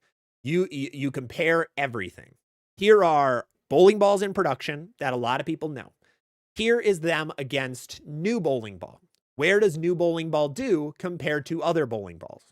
Because comparisons are the name of the game in the bowling space. Like Deep Impact right now, if we look at the ball motion chart that Brunswick leaked that had all their new stuff on it, we can see that it was near a Mantra Solid. That is very close to it. That is not a review we're going to see anywhere, but that is a review that would be awesome to see if they are actually close together. Or Evil Eye even. Evil Eye versus that. I haven't seen Evil Eye versus Deep Impact. I mean, I've only seen like 2 reviews of the Deep Impact, and I think I said earlier there's like 4 total. But I'd love to see Evil Eye with typical layout versus that ball. I think that'd be awesome. You can criticize me all you want. I like to learn from my mistakes. Well, in that case, Kyle, I really enjoy watching Rosdahl give me the best outlook. And Rosdahl's good at it. Rosdahl's great at being blunt and telling you where the ball fits. That is someone who I've tried to mimic my game off of, because he was the guy I watched for years. He was the one that, like, 5 years ago when the phase 3, or that's more than 5 probably, when the phase 3 got announced, that was the guy I watched to know where it was going to fit. And he didn't tell me that it was going to be the best looking ball of all time or the best smelling ball of all time. I need to find a new phase 3. If anyone knows where to find a phase 3 in box, let me know. I just want it for like my car, just to make my car smell good. Let's see. Tori Tajiri is really good to watch. Watch him all the time. Love that. Love that. All right, let's keep checking. So I do want to do a quick shameless plug before we get into a big announcement for a partnership. Josh is not going to like this partnership. Might spoil it, but I want to give a big thank you to everybody first who's hanging in right now. Really appreciate all of you hanging in on this lovely Wednesday evening. 215 total people, which is amazing. It's still great. These numbers still blow my mind that you guys enjoy sitting here and watching my face talk about bowling for 2 hours every Wednesday. It's amazing. Thank you guys so much. We have a lot of cool live stream opportunities coming soon, hopefully with more bowling, true, like throwing a bowling ball content. I know there's not much of that on my channel, but I'm going to be adding more and more, which is going to be fun.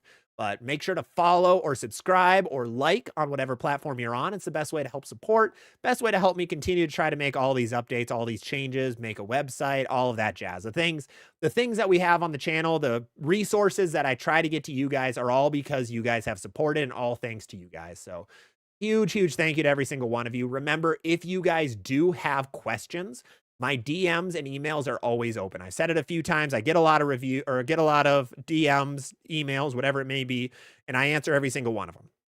You cannot find anybody who I have not answered in my DMs unless you say anything weird, like asking for my socks or something. That has happened one time. Yeah, or ask for an OF. That has also happened one time. No, I do not have one, by the way. So yeah, thank you guys all so much who have supported so much and all of that. But with that, I do want to make our big announcement, and I will have a video on it soon, and I will have more stuff coming. But I want to officially announce to the internet that I just signed a partnership with Turbo Products. Turbo Products, the makers of finger inserts that a lot of you guys use, the interchangeable thumb system of switch grips. They make 1,000,000,010 other accessories. I am officially starting a partnership with those guys. I want to thank everybody at Turbo who has enjoyed what I do and sees potential in a great partnership between us. So we will have a lot of Turbo products coming to the channel soon. And there's a big win-win coming because I'm going to do a lot of accessory deep dives. That is something that the bowling game hasn't really gotten into. So first, I'm going to have a bowling... Wait, right? Hold on. There we go.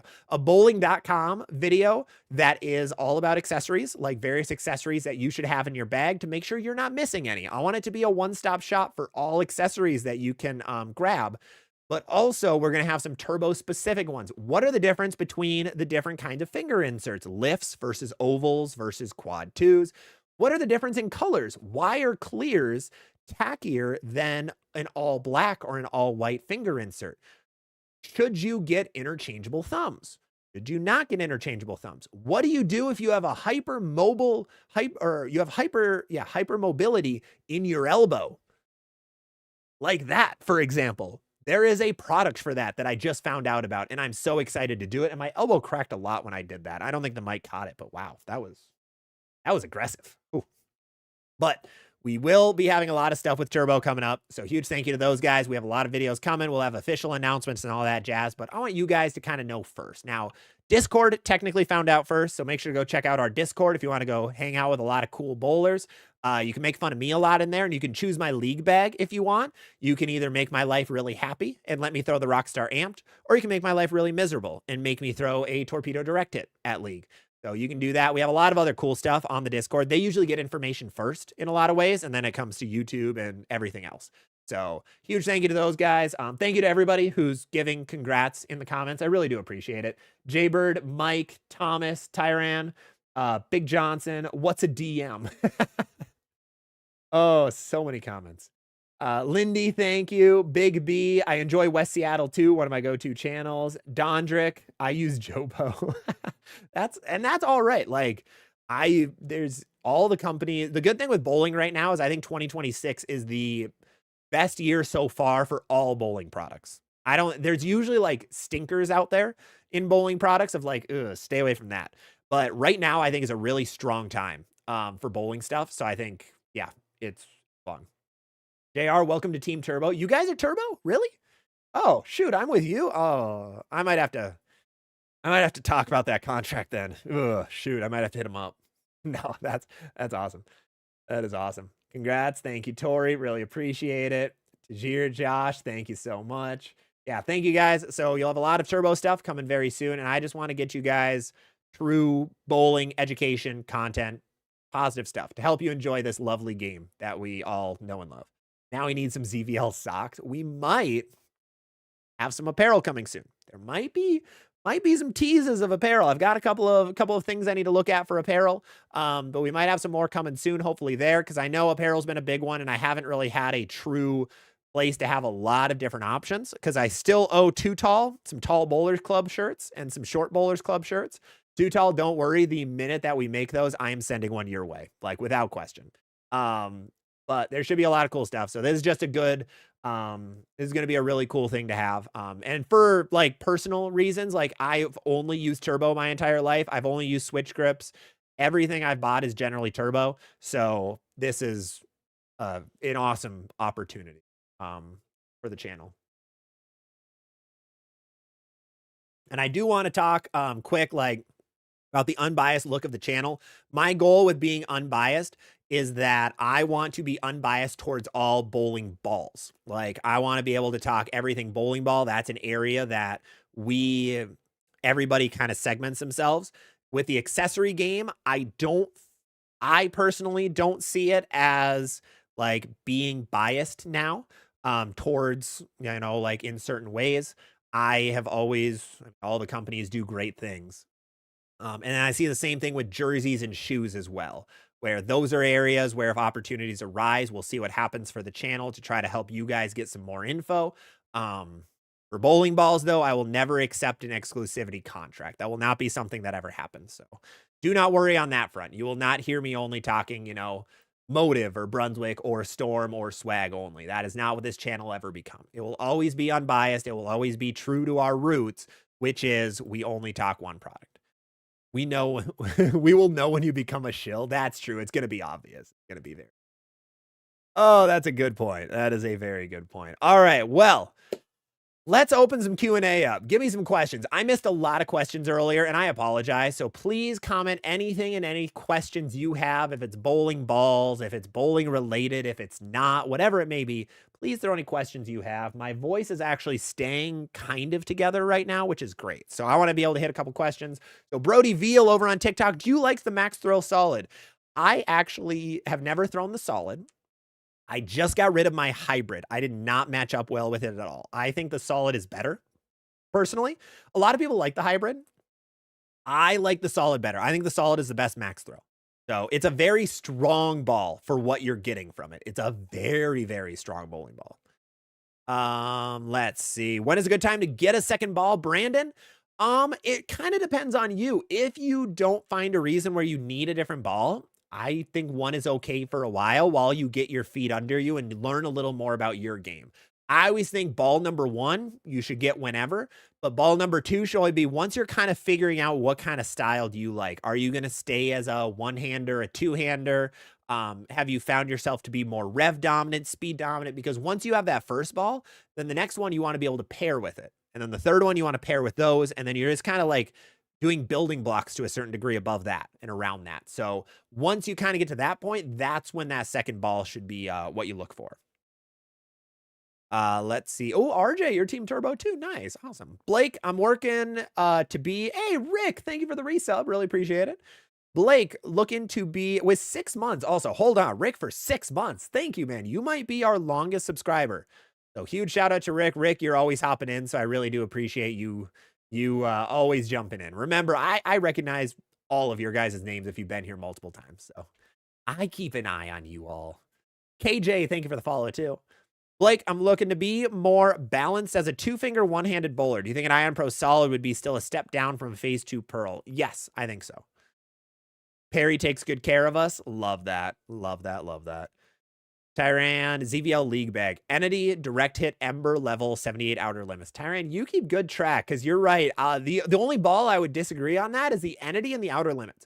Entity, I think it's a good ball. No one cares about it, though. Like, that ball got so little love from everybody.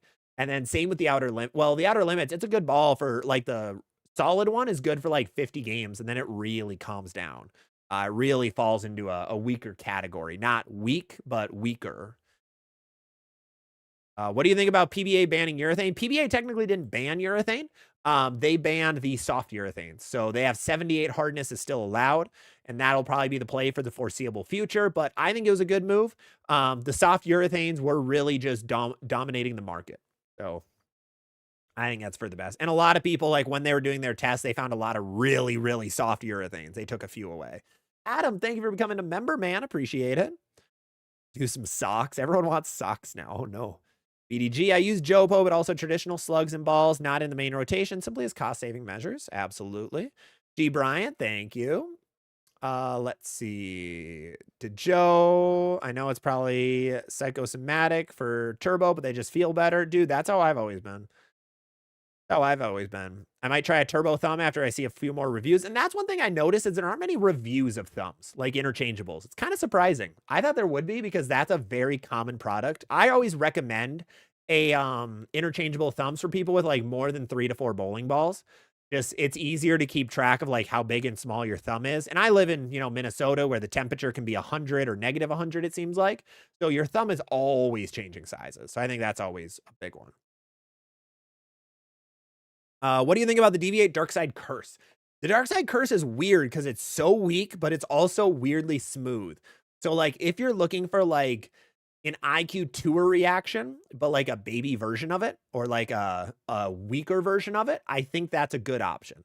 I don't think it's a ball that's needed for speed dominant guys at all. I think it's very useless for speed dominant. I think rev dominant really are going to love that curse. And that's what it was built for. That is the reason Buckosh did what he did, is he wanted a weaker bowling ball, which is awesome. I'm seeing a couple things. Please talk about vacuum grips. Absolutely. So I did find out, I didn't realize it. Turbo has a grip that's harder, that is better for vacuum. So I do want to grab a couple of those for a review.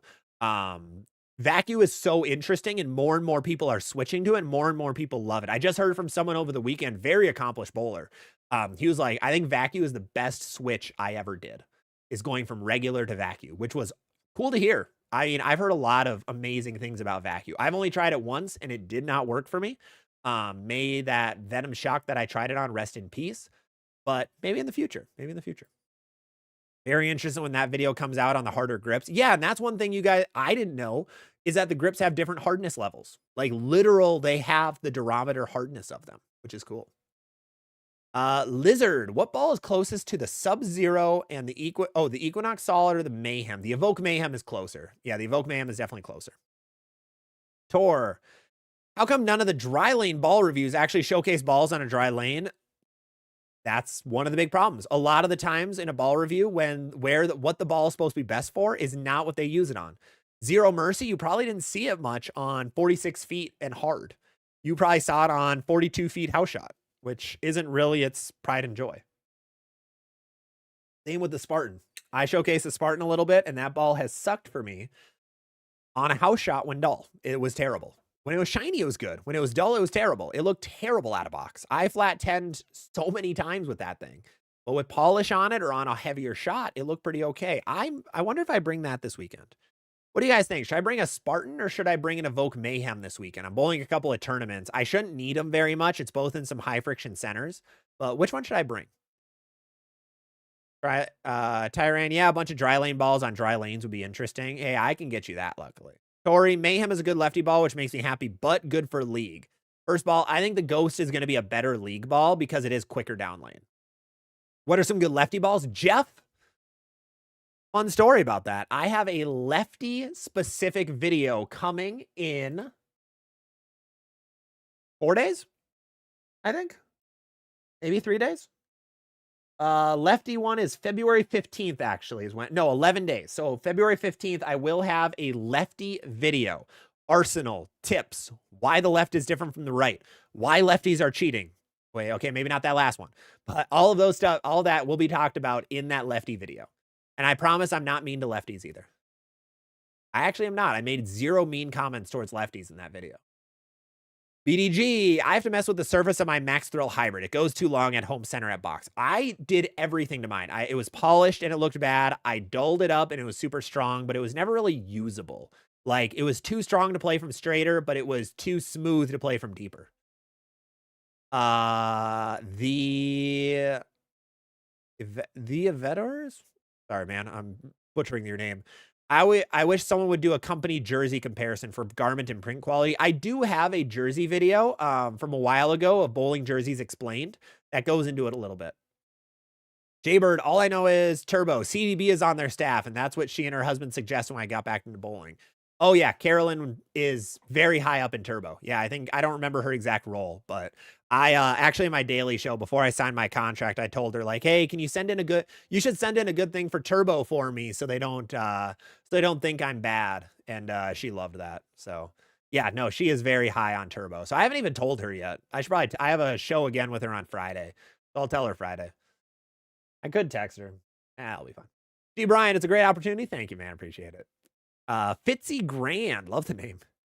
Would you like Hustle Eminem? Oh, Mikey, got a Heckler Hybrid and a mystery box. That ball's already in mystery boxes? That ball just came out.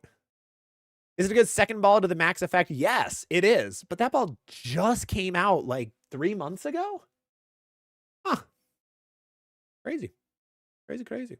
Don, I am not looking for a direct phase 2 replacement, but which one would be more versatile after the 3.0? Vengeance or the Track Stealth Hybrid? Technically, the Stealth Hybrid will be more versatile. Being that middle ground, it's going to be better on both fresh and more burnt lanes. A Vengeance is going to be really more for fresh. So if you're looking for versatility, that's where that Stealth Hybrid will come into play. Kyle, anyone thrown the Transformer yet? I'm in love with mine. That's what everyone's saying. It's insane. Everybody loves their Transformer. I honestly can't believe it. I was like, you guys watch my live stream of it. Or if you did, I have a live stream out there of just my opinion of it. And I was like, yeah, it's fine. The more people have thrown, I watched somebody, actually Don, who was in TikTok chat, throw with it over the weekend. And that thing was stupid good. That thing looked insane. I couldn't believe it. It makes me almost want to go buy one. I'm not. I don't need that, but it looks sick. Looks good. Smaug, I'm a low rev, low speed bowler. You have a high road, but you're looking for an Arctic or a phase 2 solid. Go Arctic. Definitely go Arctic. Rick, please don't keep an eye on me. But congrats. Thank you, Rick. Really appreciate it. Tyrant, entity is there because it's lonesome. That is true. That ball is very lonely. D. Bryant, what ball compares to the Mayhem at a cheaper price point? Ooh. That's a good question. I would say it is only 205. Let me look at the ball chart, which you can find on zvlbowling.com, by the way. Make sure to check out zvlbowling.com. It's a beautiful place. Really cool guy made it. Really awesome. First time ever building a website for that really cool guy. But also don't try to find bugs because there might be some bugs. Let me know if there are bugs, because guy who made the website might want to know, who totally is not me. Yeah, definitely not.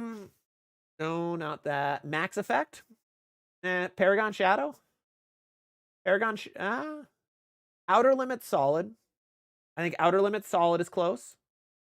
I would say the RST Hyperdrive Solid. Those are going to be the two closest to the Evoke Mayhem. Hopefully that helps. Close-ish. Brunswick Combat needs love too. Might see some love next Tuesday for it. Keep your eyes peeled. I got an Origin in a mystery box. That's insane. EX or regular? I think it's too close to the Evil Eye. Oh, yeah. Absolutely. Dorian, what's it? Yeah, it's very close to the Evil Eye if you're talking about the Mayhem. What's the closest replacement for the Summit Ascent? I need a replacement for regionals. Ion. I think the Ion Pro was close. Not really. Alert is going to be the closest you get, so you have to go to a different company, unfortunately. Ion Pro Solid's a little too quick. You have the Cove is a little too weak. Phase 2 is a little too strong. That's how I would go. Loki, no more glasses. Nah, I wear contacts, so I'm hit or miss. My glasses are actually too small for my head, so my head really hurts when I try wearing glasses for too long, which is very unfortunate. So I got to get a new pair of glasses before you see me wear them a lot more. And I also can't bowl in glasses. It goes very badly. There was one ball review. I think it was for the Idol Glow when I made a video of that, where my glasses came off my head on my first shot because I hit them with my swing. Crazy. Big old oopsie. Scott Ogden, is it a good idea to take the factory polish off and put on your own polish or to be able to recreate? No, you can. I don't know. That was always an odd rumor of like, you can't recreate a company's ball reaction or ball finishing. You can. And also bowling ball companies are fairly inconsistent with the bowling balls at a factory at times. Like my Cove, for example, was at like 2000 grit.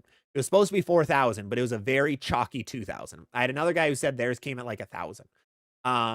Brunswick's, what was the last one I got from Brunswick? It was super, super shiny and it wasn't supposed to be. Forgot what ball that was. But yeah, A-okay. It's A-okay to take off the polish and put your own on. If that makes you feel better about it and like you think that ball reaction will be better, do it. 100% do it. Absolutely. Tyrant Chris, when are we getting new ZVL ball chamois? We have some. We actually have our old colorways are back for a little bit. Do I have them here? I do. Haha. We have our pink and purple colorway is back. We also have our teal and green one are back. So these two colorways are officially back. These are our best two looking colorways. While I like the Spider-Man one, it was a little too dark, I think. I really like these ones just that little bit better. So if you do want one of the red and blacks, DM me. I do have a bunch of them yet. I have them at our pro shop right now because we're hosting the Minnesota State tournament. So if you're a Minnesota bowler in bowling state, let me know when you bowl. Let me know and I can try to make my way down if I don't have other tournaments or things going on. But yeah, we do have these two chamois. Down below in the description, we have our DH Labs link to be able to purchase these chamois. So they're really cool. I like them a lot. I use them everywhere. If you want one, it's always the best way to find it. Otherwise, you can let me know. I'll be having a handful of those. Def. Ooh, this is an interesting question. My house just switched to glide. It was high friction, but not now. Standing 10 and 5 right from where I was. I fear my pearl balls are done. What should I do? Ooh, I didn't realize glide would play like that. You're going to need something solid, unfortunately. Or you can take the polish off of a pearl ball. That's an option as well. Rick, but hey, 4-year bowler, first-year one-hand. I threw my first 600 3 weeks ago. Then you shot 3 more during the city tournament? Yeah, did you win? That is awesome. Congratulations, man. That is super cool. Holy cow. That is sick. Congrats. You cashed way more than I did in my city tournament. That's for sure. Oh, God, the fear of long words from Def. Sheesh. You have the Spider-Man one, Def? Love that. JR Pro Shop has the best interchangeable thumb video there is. I got to watch theirs then. Don't tell JR that I haven't watched that one. Might get mad. He has my info too. Him and Josh Tajiri both have my info. I gave him my social security number and everything. They asked for it, so I didn't say no. George, vacuum grip inserts versus interchangeable finger inserts. I would go vacuum. I am not a fan of interchangeable finger grips. I think they're a little too touchy at times, but I think vacuums are on... I don't want to say vacuums are the future, but I think vacuums are the option if your fingers change sizes a lot. Tyrant, I've been digging for thumb reviews since I've had a ton of thumb issues. Yes, and I am someone who has terrible thumbs that change sizes all the time. So I will talk everything thumbs that you need to know. Everything you need to know about the thumb game. James, I've been looking at the One Ovation from Ebonite to replace my Theorem Pearl. It's going to be a heck of a lot stronger for you. That Ovation is going to be very strong and smooth compared to the Theorem Pearl. Camden, regular. This was right when it came out, though. That's awesome. That's such a cool pull. K-Brew, very interested when that video comes out on the harder grips. Mike, I now bowl a second league, which is a senior league, and they're amazed by my interchangeable thumbs. I get so many comments about those, too, which is funny. Out of the name, speaking of interchangeables, do you put them in your spare ball? Yes, I do. I am a guy who recommends interchangeables in your spare ball as well. I am not a fan of having your own just slug in it. Will the spare ball last longer without the interchangeable? Yes. Do I feel like you need the same exact feel for every ball to be able to be consistent on your spares? Also, yes. So I would rather have that feel and have the spare ball chip out on me a little sooner than put in the slug and have to change the tape all the time. Because I put in new tape all of the time. I go through way too much tape. Charmaine is the Brunswick Ivory White Pro, similar to the Danger Zone. It's weaker and a little bit sharper. Def, I use vacuums and love them. Warren, what's a good Pearl Ball for game 1? Let me think. What are some strong Pearl Balls? Zero Mercy Pearl, Evoke Hysteria, and Equinox. Those 3. Lazy Lion, I thought softer grips were better for vacuum. I think it's supposed to be hard, but I know very little about vacuums right now, so I'm going to have to educate myself as well. Cub, I'm 5th in my district for state. Nice. Congratulations, man. JL, best house shot warrior ball. Best house shot ball on the market right now. Honestly, Equinox is up there. I like the Rockstar Amped a lot for house shots. I think that's a house shot dominator. I could almost say the Hyperdrive Pearl, but it's a little too quick. But I did shoot 279 with it. My first true game in league with a flat 10 was my only leave. Yeah, it was a very flat 10. It was like a Stu Williams 889 flat 10 is what it was. But I'd say something around that range. Combat is good. Combat is a really good league ball. Evoke Hysteria is just good at everything. Things like that. BDG, Lefty Nation appreciates you. Absolutely. Lazy, same. I use the soft ones. RJ, is the Mayhem closer to the Ion Solid or Ion Max? Ion Max for sure. It's a very strong ball. Careful what you say about us lefties. I said good things. I only said good things about you guys, even though you guys have beat me up many times. Let's see. Michael, I'm thinking about an Equinox Solid. You think it'll pair well with a Zen 25? Yes, it will. Yes, that is going to be a good spot for it. Pez, I just transitioned from house balls to my first reactive. Congratulations. I got the Intel Recon. How exactly did that ball compare to all the other ones that people are mentioning? That is going to be a lot weaker. So that one's going to hook later down lane, but it's going to be sharper than a lot of other bowling balls. Actually, check this out. I have a brand new whiteboard. So I can now showcase stuff. I also have ideas for new charts and the top 3 tips thing. Oh yeah, I will do that at some point. So if you have a bowling lane, we're going to do 2 bowling lanes. Yada, yada, yada, yada. Your Intel Recon is going to be more that. All right, I'll show it in a second. Okay. Intel. Okay. So for everybody,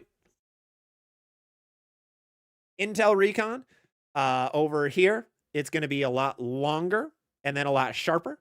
Where a lot of the other balls, like a Mayhem, is going to be more of that smooth shape, more of that banana shape. So that is what you can see with that Intel versus other balls.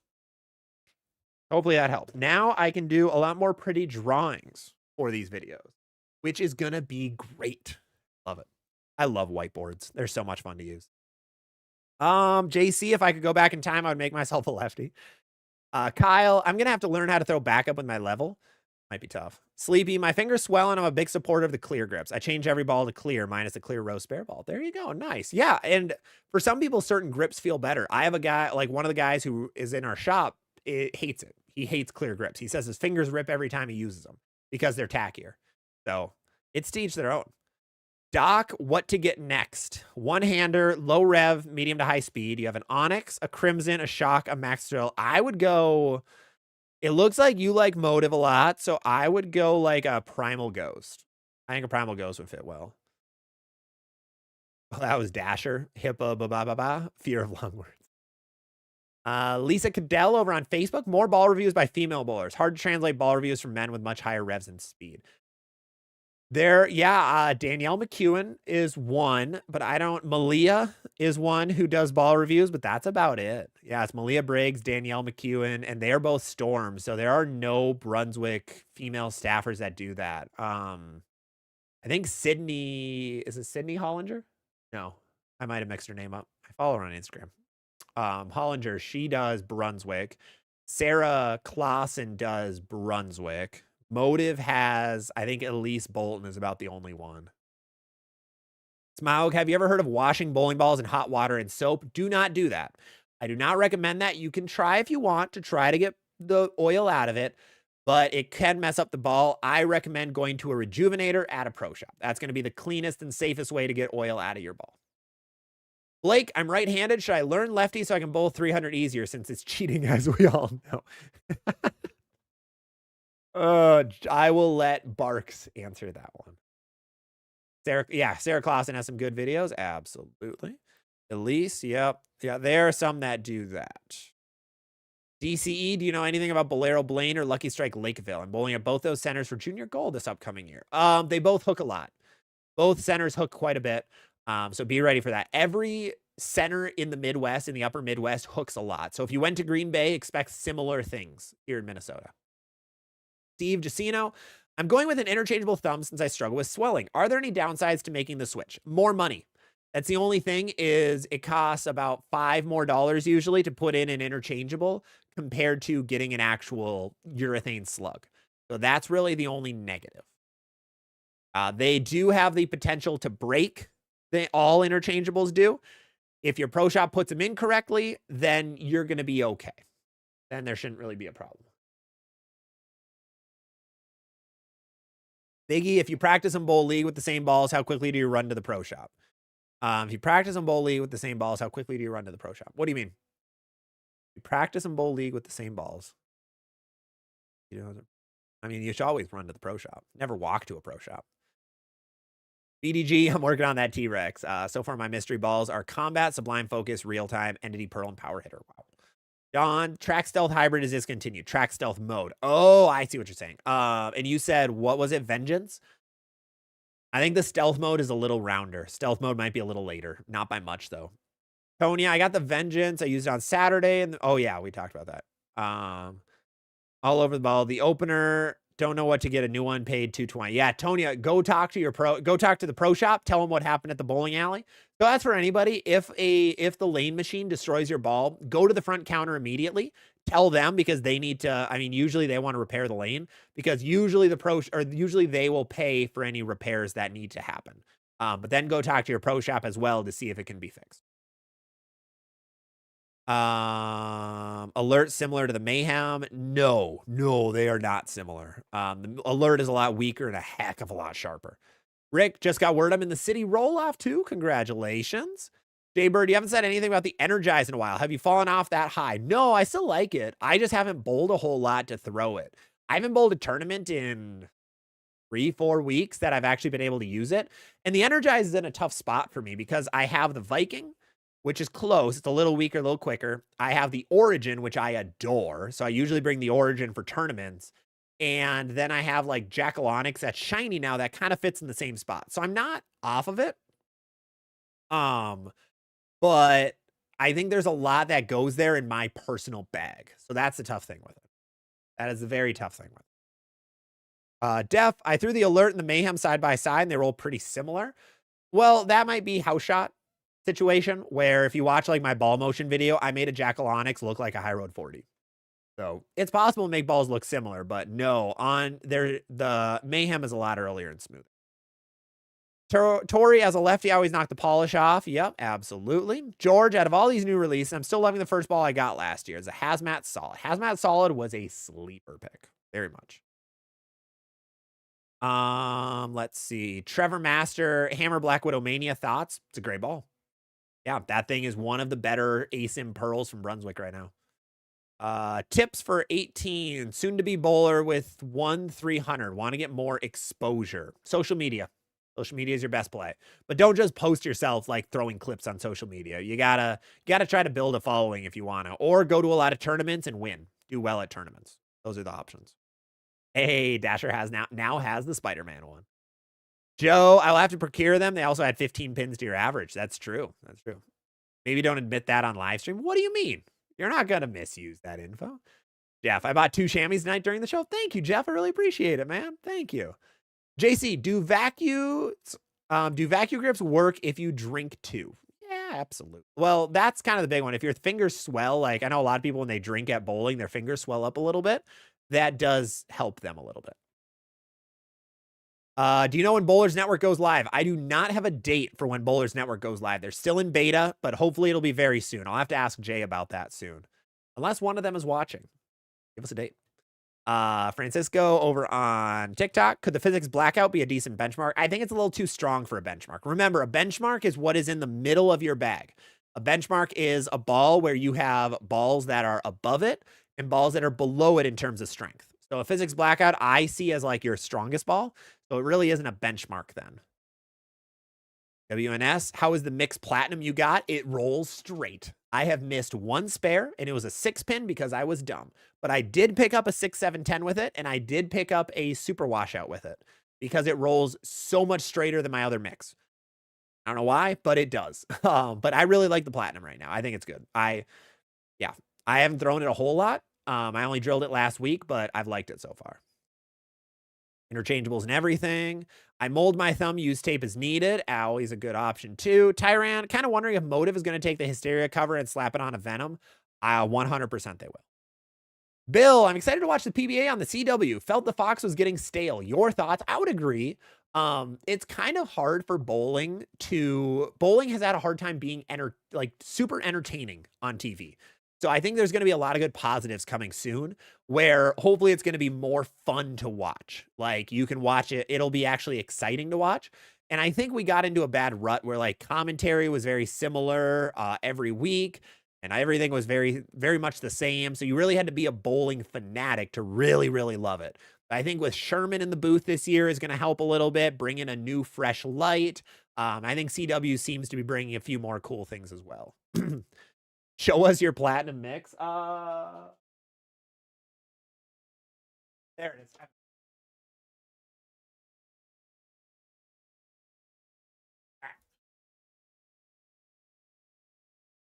Platinum mix, all blue. Had it drilled Rico. I can't. There we go. Drilled Rico. It'll be great. Oh, that thing is tight on the fingers today. Holy cow. I had to put the fingers a little bit tighter on these. I think my fingers are a little swelled right now. Put that back over there. Jay Hill, I got my first ball. Ended up going with a used Crossroad. Okay, nice. Love that. Pajama, how rare is it for two-handers to use power lifts? Not really that rare. It's usually a good like training tool, and sometimes people use it forever. So I don't think it's that bad.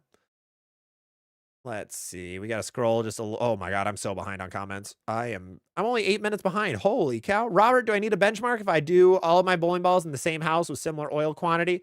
It's always good to understand your arsenal to know where things fit. And then you kind of automatically have a benchmark. Let's see.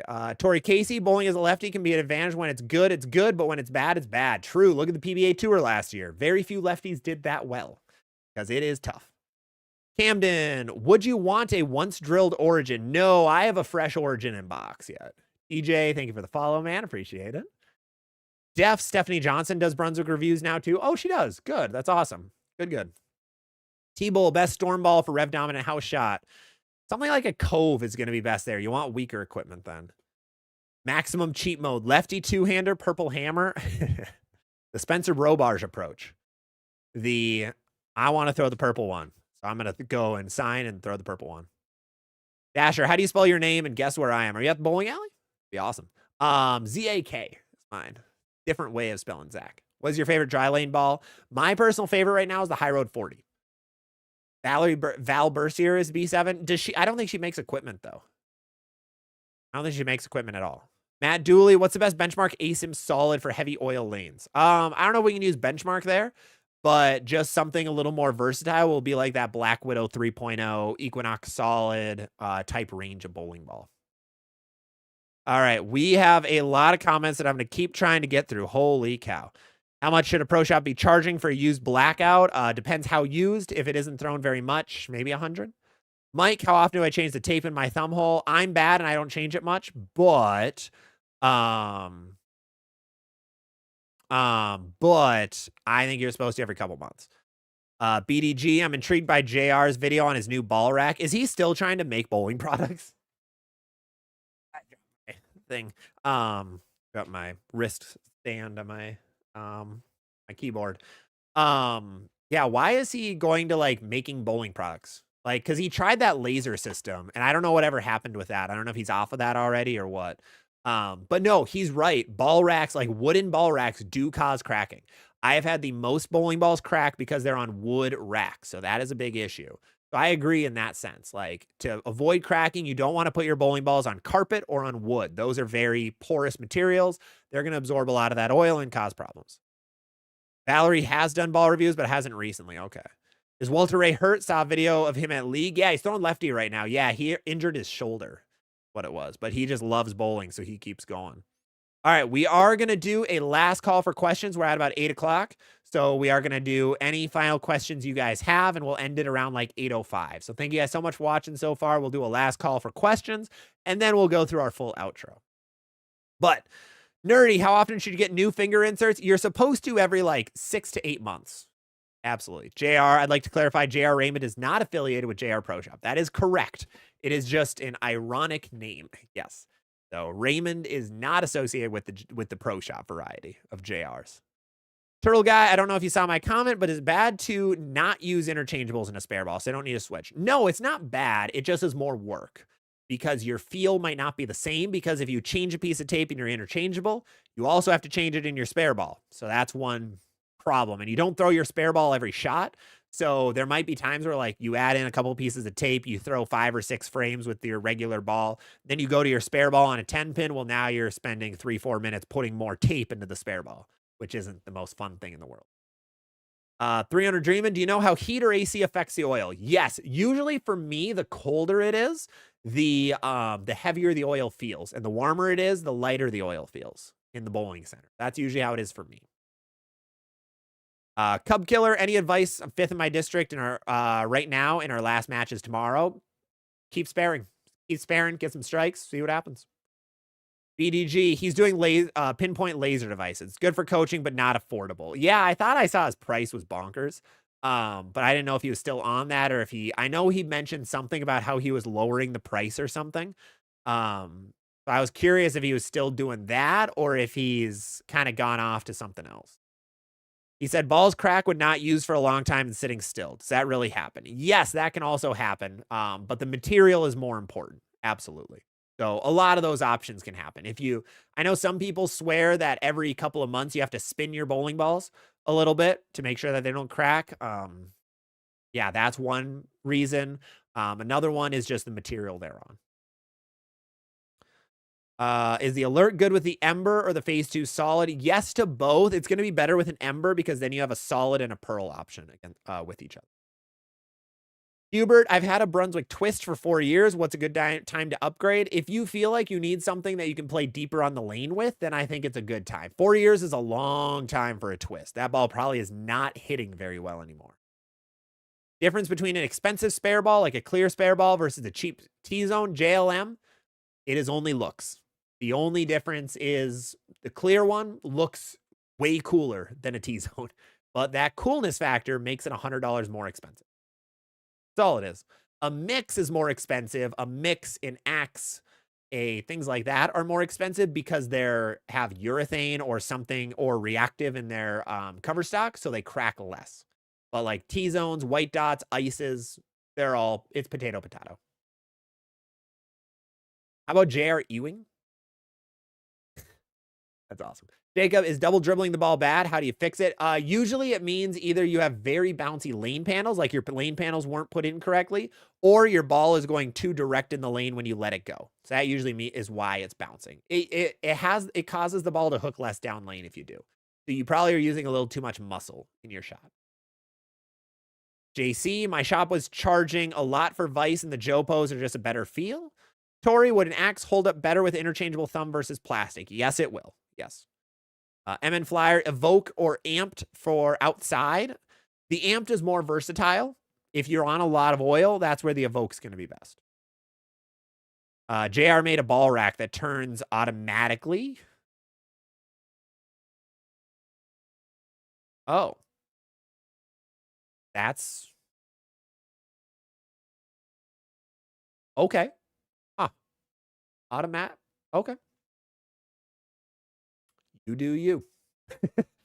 I don't think you need an automatic ball turner. I think that's like that's a little overkill. Interesting. Nanami, you're beautiful. Nanami, oh wow, thank you. Big B. So the point of vacuums is to accommodate for swelling and shrinking. Yeah, it's to get a similar feel for the ball in every shot. Absolutely. Let's see. Biggs, best pro shop in Minnesota for a first ball. Champions Pro Shop in Owatonna, Minnesota, or Mankato, Minnesota. No, there's a lot of really good pro shops. There's amazing ones in the cities, but most pro shops will be able to help you out. Ralphie auto ball turner, like I'm fully imagining a hot dog spinner like that. Yeah, I'm fully imagining like a rotisserie. That's interesting. Hubert, most mistake my name for Herbert. Oh no, I can read, so we're good. Best starter fall for throwing straighter for a straight thrower. If you're throwing perfectly straight, that's where like a T-zone, you only need a plastic ball. But if you're hooking it a little bit, hustles, raws, vibes, those are all good plays. Yep, hopefully with that, Kevin. User, what would be a good third ball for a lefty? You have an Equinox and an Effect Tour. You might like something a lot weaker, like an IQ Tour. Arctic Vibe, Max Thrill Solid, things like that. MN Flyer, yep, Scott Pohl. Scott's awesome. Train Boy, how would you recommend I play USBC Blue Pattern 2? I don't know what that pattern is, man. I'm not good with, like, the pattern names. It looks like that is 1 to 6, 40 feet, 20. Oh, God. That pattern was made, like, 15 years ago. Weaker bowling balls are going to be your best friend. The weaker, the better. Brian, that's about what I did. I saw his video. I don't know. I don't think you need an automatic ball spinner, but if you want that, go nuts. I'm guessing it's pricey. I don't know what Dana Raymond. Yeah, can we buy his pinpoint on? Oh, it's on 10 Pin Doctors. Is it on his website? Free? Wait, what? Oh, okay. Wow, he monetizes everything. Oh my God. What? How much is this? Brother monetizes the world. I mean, he has a donate page right next to his store? Holy cow. Does he have this automatic ball spinner? I want to know how much he's charging. The Rev Trainer. Okay, that one makes sense. Pretty normal price. $350. Okay.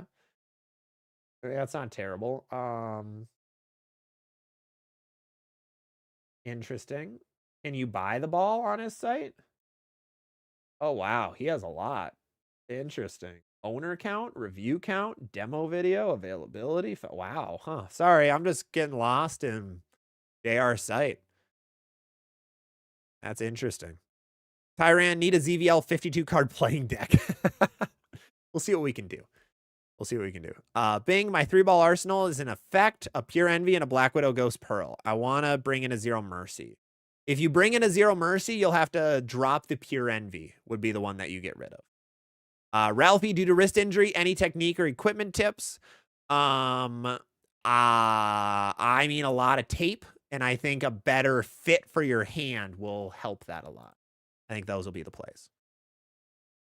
Let's see. Doug, should I go with a Vengeance, Theorem Solid, or Pulse? With a Paragon Shadow, 1 Ovation, Phase 2 Pearl Spare Ball. I like the Theorem Solid a lot. That might be a little too close to like a Paragon Shadow, so if you don't want an ASIM, I'd go Vengeance. Yofo, Luke Rosdahl said to use a low reactive resin for a while to get consistency up. What is your rec for getting better faster? I've been out of the game for a while. No, he's 100% right. Low reactive resin is a good play. That's like the hustles, the vibes, the raws, like what we mentioned. What's your how do you get better fast? Coaching is the best way. YouTube tutorials are also a really good way. So any of those options are better. How tight should your finger inserts be? I don't have an insert near me. Dang, you want to be able to get your finger to that first knuckle, but you don't want to be able to get too much past it. How about a ZVL Visiball? Those are a little pricier to make. Bing, what about a Zero Mercy Pearl to change out the ghost? Yeah, that's an option too. Absolutely.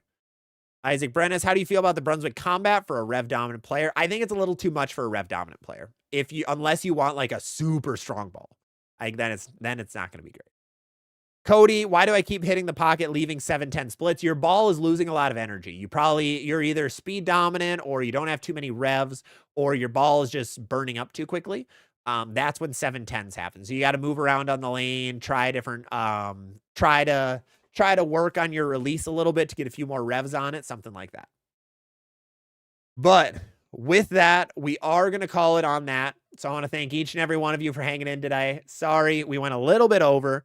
I know there's probably going to be a lot of other questions that come in, so we'll be able to get to those next week. We are live every Wednesday, 6 p.m. Central Time.